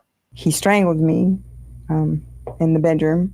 Janet Kerrigan, who divorced Mark in 2007, says her ex-husband has a history of domestic violence. The rage was beyond controllable. And she says that some of her ex-husband's problems may have stemmed from jealousy. He would just say, oh, it's always Nancy, Nancy, Nancy. I mean, that's what he would say. The focus was always on her. And that's when he felt very insecure. He would drink. The Kerrigan family has said that they believe their father's heart attack is unrelated to the alleged assault. Just because the heart attack followed the assault doesn't mean Mark Kerrigan caused his father's death. Remember how I said, let me just show you. Goddamn right, it's Wendy fucking Murphy. Are you kidding me? Grant Smith Ellis's mother and Hank and Nancy Kerrigan.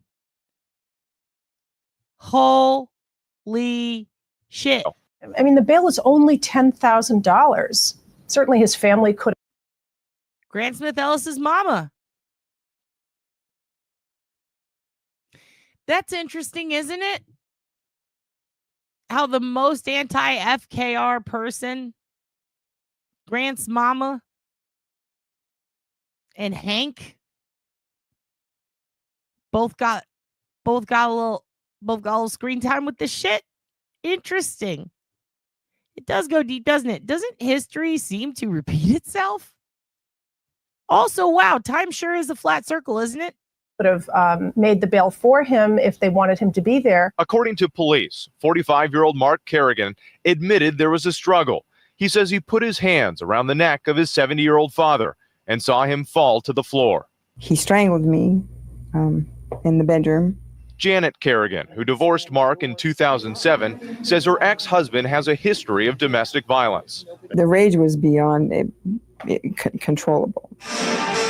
And she says that some of her ex-husband's problems may have stemmed from jealousy. He would just say, oh, it's always Nancy, Nancy, Nancy. I mean, that's what he would say. The focus was always on her. And that's when he felt very insecure.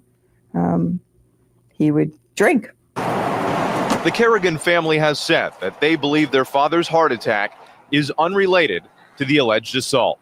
Just because the heart attack followed the assault doesn't mean Mark Kerrigan caused his father's death. And Mark Kerrigan is currently undergoing a mental health evaluation. Erica? All right, with thanks.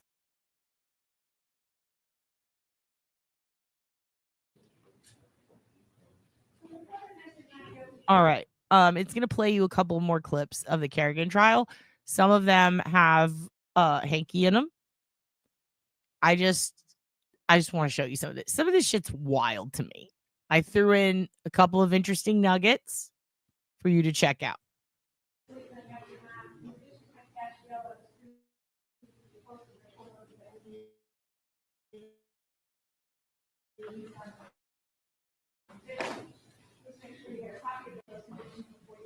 Also, notice how there's cameras in the courtroom. Kind of wild.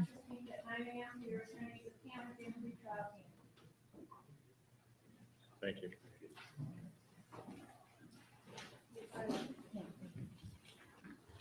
Mark Kerrigan. Kerrigan, complaint number 175 of 2010 charges that on January 24 in the town of Stone, he committed assault and battery on a person aged over 60, thereby causing injury in violation of general law, chapter 265, section 13K. Good afternoon, Your Honor. Elizabeth Keeley, representing the Commonwealth. Yes, good afternoon, Your Honor. Denise Moore for Mr. Kerrigan. Mr. Kerrigan, not guilty plea of the answer on your behalf in this matter. Your commission for one attorney more to represent you, so the court finds it partially indigent. In order to pay $150 to this court as mental offset, Attorney Moore's attorney speak. Yes, Your Honor. Good afternoon, Elizabeth Keeley. Commonwealth. There is a question. So that Hello to the family of Nancy mainly Kerrigan. want to show you that so that you could see, oh my God, there were fucking, are you kidding me? There's goddamn footage of a trial in Massachusetts. Oh, Kerrigan, who stuck by troubled Mark Kerrigan. The 45-year-old brother of the famous figure skater has been charged with manslaughter in the January death of their 70-year-old father in what prosecutors called a violent attack during a trivial argument over use of the family telephone. The Kerrigan family have insisted they don't blame Mark Kerrigan for the death, saying they believe the elder Kerrigan's death was caused by a pre-existing heart condition. Since being released on bail, Mark Kerrigan has been living with his mother. so the angle was he had a heart attack from the shock of being choked to death. Wow. What a defense. Would you believe it half worked? Mother in the family's home outside Boston, where the alleged assault took place. A medical examiner ruled that a fight between... What did I tell you? You're going to see Easter eggs in this shit. Bombs are being dropped. We got Wendy. We got Mara. We got Hank. Wow, dude. And yet this guy who definitely did it, who admits to doing it, who choked a lot of people, had a history of violence, was straight out of war and had PTSD, grew up violent, horrible fucking temper, who again admitted it, he said, I choked my dad. He popped the dude's fucking neck bone, for fuck's sake. And yet somehow from the goodness of the judge's heart, somehow Hank and Nancy Kerrigan managed to get this guy a pretty good sweetheart deal comparatively when you consider most people who choke a man to death while looking him in the eyes and kill him and then admit to it, there's evidence of it, and the guy's dead, normally it's gonna be a way worse sentence. Let's just say that. Mark and his father played a role in the elder Kerrigan's death. He reportedly strangled his father, leaving him with a damaged windpipe and causing an interrupted heartbeat. Myra Lopez, The Associated Press.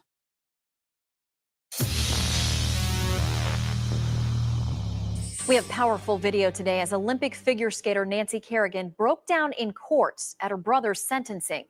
Kerrigan tearfully asked a Massachusetts judge to spare Mark Kerrigan jail time. He was convicted of assault but acquitted of manslaughter in the 2010 death of his father. Nancy Kerrigan calling her brother's... Well, you know what's interesting, aside from Hank being right there, what's interesting is he didn't have the cardiac arrest till after he was being choked to death. Very interesting. Prosecution a long and trying experience. Any sentence from Mark would only serve to extend an unnecessary situation that already seems as if it has been never ending. We ask that you please, I'm sorry, send him home with us today. 2.5 years for strangling a man to death. Hank is so proud of this case. Wait till you see the next case I'm going to show you that he's proud of, because he's really proud of his work with Whitey and with this case. He features them on his website, but let me show you the case he features on his website that he's super proud of, because, man, you're going to be stunned. So that he can rejoin our family.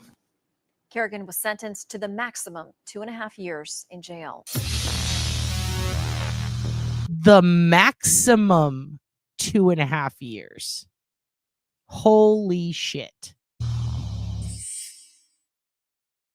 Funeral yesterday for the father of former Olympic figure skater Nancy Kerrigan, and there are still so many questions this morning about whether her brother And you know, Scott, I realize that the rule of law looks at it a little differently, but the way I look at it, I stand by it, dude. I look at it this way. If he hadn't have been choked to death, he probably wouldn't have had that heart attack. He probably would have been stress-free, right? The problem was being choked a lot can really make you upset. may have played a role in their father's death. CBS's Whit Johnson is outside the Kerrigan home in Stoneham, Massachusetts. Whit, good morning. Erica, good morning. Well, the autopsy could still be more than a week away, and depending on the results, it's possible Mark Kerrigan will face more charges. The father who famously carried his injured daughter after she was attacked prior to the 1994 Winter Olympics, Yeah, that guy who carried a crying, screaming Nancy Kerrigan through a crowd in the Olympics and managed to not have a heart attack, got choked by his violent and abusive PTSD-riddled alcoholic son, who aggressively beat his own wife, and apparently that caused it. I mean, but according to them, since it wasn't the fucking neck choking that killed him, it was the heart attack from the neck choking. Somehow that makes him not as chargeable for manslaughter. Kerrigan was laid to rest Thursday in Stoneham, Massachusetts. Nancy Kerrigan's brother, Mark, remains in custody, accused of attacking his father before he died. The Kerrigan family did not post bail. I mean, the bail is only $10,000.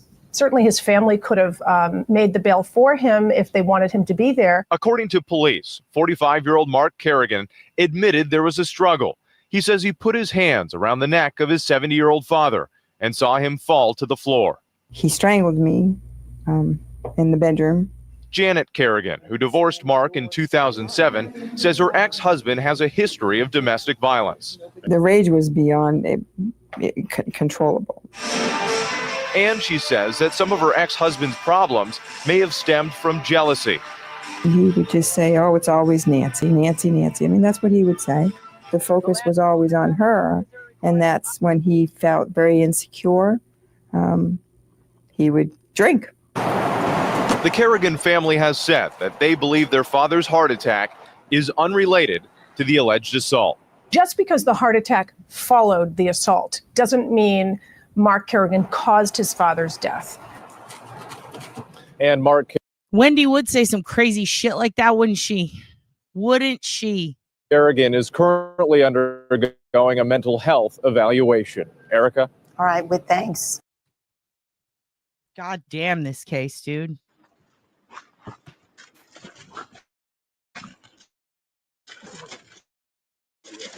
Pop it out.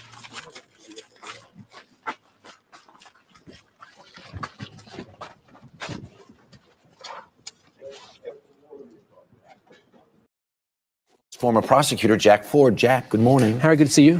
What does this mean I wanted if you to the hear medical examiners from the prosecutor about what the medical examiner says? Why do I want you to hear this? Well, this kind of isn't so much like a, oh my God, like, this relates to all these different things. No, just listen to the process, like how the medical examiner assesses this, and then think about Brennan now in the situation with Scorty Bello, who still wouldn't stand by a homicide charge, right? Kind of interesting. Check this out. says there's a homicide involved here? Does it mean the prosecutor has to respond to it in some way? Not automatically. You know, a medical examiner will say, what's the cause of death? Here, he talked about this heart condition, but he also talked about the problems with his neck. Yeah, some that indeed asphyxiation, it looked like he was attacked on the neck. Also, by the way, thank you, Wendy. I just got a ding ding on my phone. You bought me coffee. Thank you, Wendy. Thank you, Wendy. And not Wendy Murphy. We're thanking Wendy. Is it you, Wendy, in chat? Thank you so much, Wendy. Whichever Wendy it was, I appreciate you. Also, I'm going back a little bit on this because it's very interesting. And also, I like this guy's outfit. I don't know why. He also talked about the problems with his neck. Yeah, some that indeed he was asphyxiation, right? indeed was it looked like he was attacked on the neck. And then they come up and they talk about what's the manner of death. And the manner of death can be natural causes, can be suicide by your own hand, or homicide, which means literally by the hand of another. Homicide is not automatically a criminal case, but it certainly pushes the prosecution to take a good, long, hard look as to what were the circumstances here and do we need to prosecute this case? If you're the prosecutor in this case and you hear the family say, you've got this wrong, this is absolutely wrong, you're going way down the wrong road here, we disagree with the medical examiner. If you're the prosecutor, should you or do you have to listen, or does it matter that the family feels this strongly? You should listen, but you don't have to do what the family says. You know, prosecutors will always reach out to families of victims, and they'll share thoughts with them if they're putting together some sort of plea deal. Nowadays, they will sit down and talk with the family and see if they're okay with it. Dude, Wendy, first of all, thank you very much. And also, I'm just glad you guys are here listening because I talk a lot. I can guarantee that Emmy was highly influenced. Yeah, the medical examiner, as per the norm, just what the state police Gestapo normally do to Emmys in Massachusetts. Yeah. I mean, I believe it, especially after hearing we shit on Squirty Bello from time to time. You know, I say we, meaning the collective community of true crimers who follow this shit. They follow FKR and stuff and AFKR, and they're like, okay. You know, the AFKR movement fucking hates her because she won't declare it was a homicide and Karen did it. Right. And then FKR hates her for not basically telling them to fuck off and complaining. So that woman can't win. She just can't, you know? But what's interesting is the way this guy talks about when a prosecutor can decide to charge. Like, really think about that. In the lexicon of Karen Reed, transfer these thoughts to how they would apply to Karen's case, I guess is what I'm asking you to do, because it's interesting to think about. Families of victims, and they'll share thoughts with them if they're putting together some sort of plea deal. Nowadays, they will sit down and talk with the family and see if they're okay with it. But even if they're not, that doesn't dictate what a prosecutor will do. But here, you know, you've got some tensions here. You have the family saying, we don't want this to be a criminal case. We don't think it's the way you're describing it here. But on the other side, you have Mark Kerrigan, who's been in a whole lot of trouble before, in jail for assault types of charges.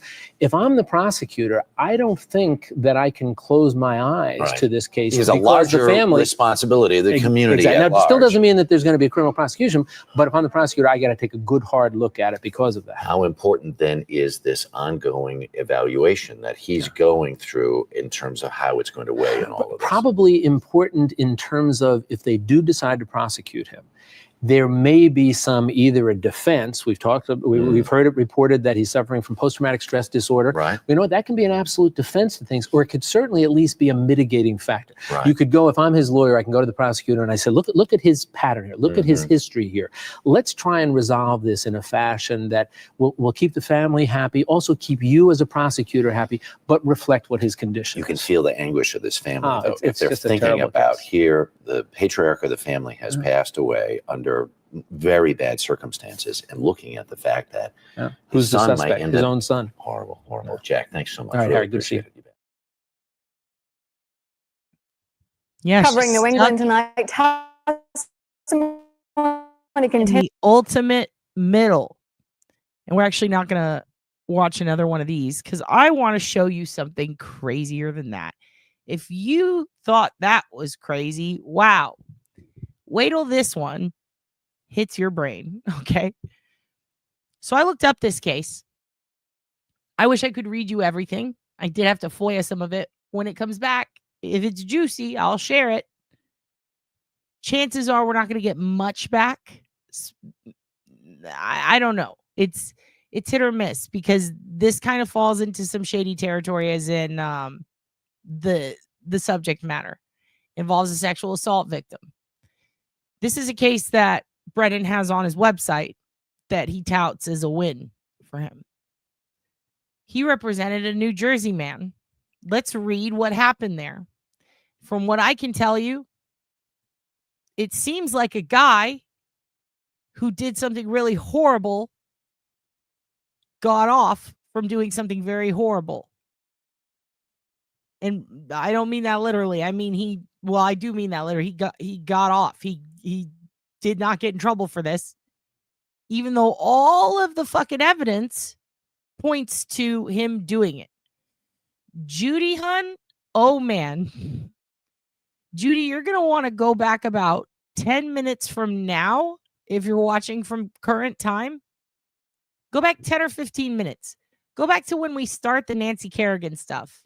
And get ready for a cast of repeat characters. Get ready for another Groundhog Day, Judy.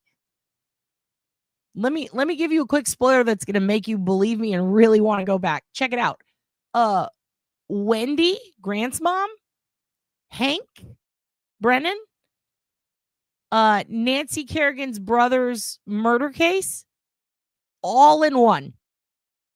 And then guess who you see at the end of that one? Maura Healey. We've done this before with Nancy Kerrigan's brother. Believe it or not, Hank represented him when he choked his dad to death. And you get to see the whole fucking cast of characters from the Karen Reed hearing. Yeah, it was a poor word choice. Why? No? Good to see you, Judy. I was just complimenting you on X. You and Nanny. A couple of you guys need to all gang up on X. I want to see a nice gang. Noel, I learned so much from you. I enjoy seeing your pictures. You guys look so happy. It makes me happy. Judy's here. Oh, I thought that was Healy who we saw. I thought it was her talking at the end on the podium. Am I wrong? Why, no? Anyway, let's look at this. So this is the other one that Hank, I'll go back and figure it out. Gang, gang. So this is Hank represented a New Jersey man. He got him acquitted. Okay. Jury acquits New Jersey man in alleged modeling agency hotel rape in 2013. Let's see what happened. Jared Martinez lied to the woman, telling her he ran a modeling agency and he wanted to meet and photograph her at an Andover hotel. But he did not rape her, said his defense attorney. By the way, his defense attorney was Hank Brennan. A Salem Superior Court jury agreed. Martinez, 25 of Jersey City, New Jersey, was found not guilty on Friday of 3 counts of rape and a single count of drugging for the purpose of sexual intercourse. He was charged in September 2011 with luring a woman to the La Quinta Hotel in Andover on a promise of a modeling agency interview. When she went to the hotel, the woman said Martinez drugged and raped her, according to police. Now, get ready to get mad, everyone, because I'm still pissed. In his defense, Martinez admitted he lied to the woman with a fraudulent story about running a modeling agency. Defense attorney Hank Brennan said Martinez did the same thing other men do when they go to bars to try to pick up women. They lie, perhaps about their profession or age, or borrow a friend's flashy car and say it's their own. So telling a woman that you have a job opportunity for her and you are going to photograph her and then drugging and raping her is the same thing all men do when they're trying to pick up women. He duped her. He misled her. He lied to her, Brennan said. However, Martinez said the sex he and the woman had was consensual.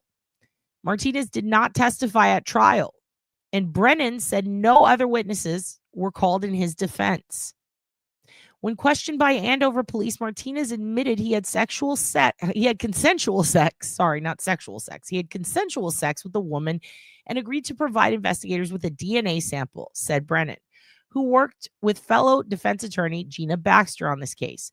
Then, age 20, the woman told police she received a Facebook message from the man identifying himself as David Rodriguez from AIP Modeling. Why is this a problem? Because his name isn't David Rodriguez, it's Jared Martinez. So he lied about his identity. And then, as Hank said, he does what every guy does. He lies about giving her a job offer, about meeting her at a hotel for consensual job offering. lies about his identity, lies about everything, lies about his modeling company to lure a woman much younger than him to a hotel room, giving her a drug. And anyway, the message stated, AIP Modeling is currently looking for young ladies to be part of our small but rapidly growing company. If you are interested in becoming a model, feel free to send me a message for details. The two arranged to meet up on September 20th, 2011 at La Quinta. According to police, the woman's mother and sister drove to the hotel for the 4 p.m. meeting. After speaking with Martinez about the photo shoot and her daughter's safety, the mother and sister left. Martinez gave the woman paperwork to fill out and then photographed her with a small digital camera. She also said he offered her a drink, which made her feel dizzy, although she did not lose consciousness, according to police. The photo shoot continued with her on the hotel room bed wearing lingerie. But when she refused to remove the lingerie, she said Martinez threw her down on the bed and raped her, according to police. During their investigation, police were able to identify David Rodriguez as Martinez, found an address for him in Jersey City, and obtained warrants for his arrest. During their encounter, Brennan said Martinez did have the woman fill out some paperwork, background information he pretended to need for his modeling agency. His story was a work in progress, Brennan said. The trial lasted a week. Brennan thanked jurors for their work. Their diligence was remarkable, he said.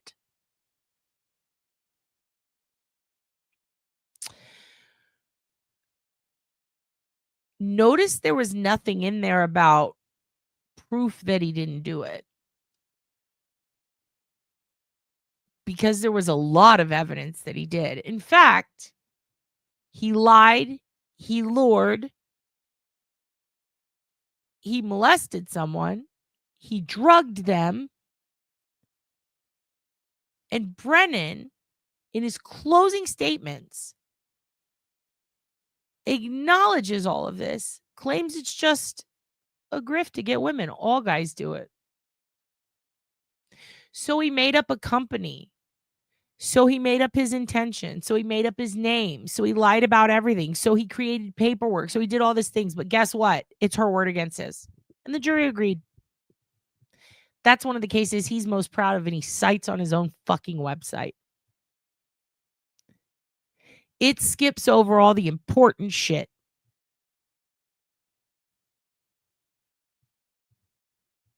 If you look more up on this case, which there is not a lot, but what you can find on the Massachusetts sites, the government websites about this case and through Judy records, is heartbreaking. I'm of the opinion he did it. I'm of the opinion it was not consensual. And the fact that they did not try to get her tested for drugs, and the fact that she had likely smoked, I think it was weed or something, earlier in the day. I believe it was something about how, you can be discounted as a viable witness because of your history, because at one point in time you smoked. It's so stupid.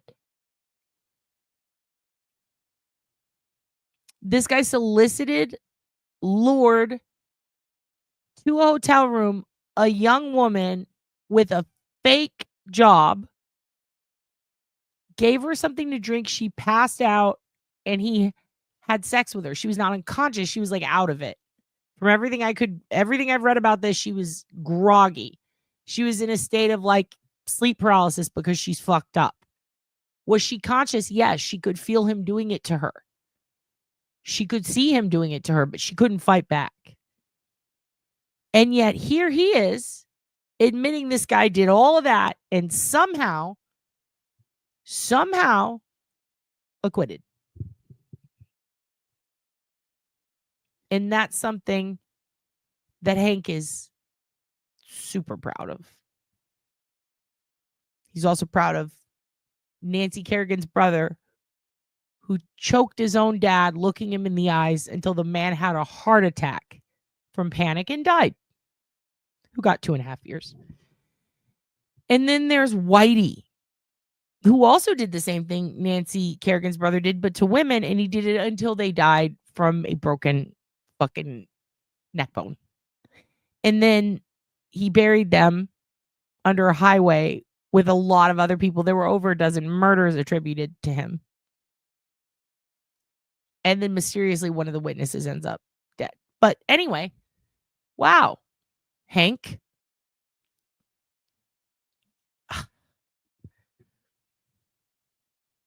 And he's not that good at harmonica. So that's it. I have to go. I have to go to work. I love you guys so much. Thank you for being here today. You're the best. I'm going to, now that I've stressed you out, let's take it a notch, okay? Let's unstress you. Thank you for being here today. I appreciate you guys. Don't forget, we still have Obology line. If you guys want to call in, you can tell me anything. Tell me how your Valentine's Day was. Tell me how you feel about these cases.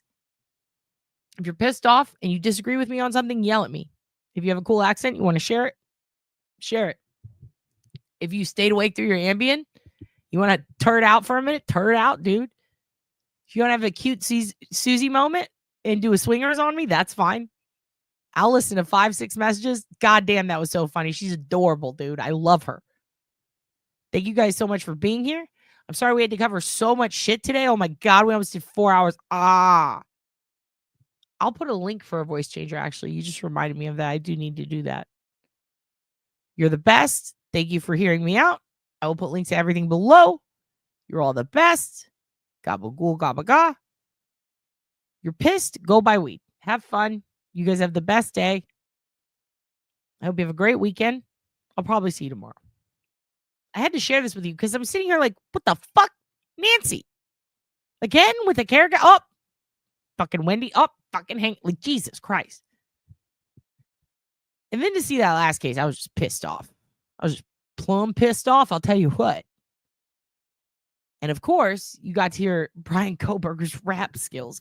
God. Sorry I did that to you. Here, maybe you need to relax. Maybe you need to relax and unwind. Beyond Ergonomics, Solutions to Cyber Stress with Tracy Penfield. Enjoy. Let's take a relaxing break and leave cyber stress behind. Come with me to a clearing, a stream, a mountaintop, and finally to outer space. At each stop in our journey, I will share with you methods that may help you relieve the physical and mental stress that comes from long hours at your computer. Feel your serpent within, suspended now between the sky and the earth, and imagine your favorite mountain. Could be a hill, any high place where you like to be. Around and around and around. Now reverse it, coming in. Tickling is a wonderful way to relieve tension.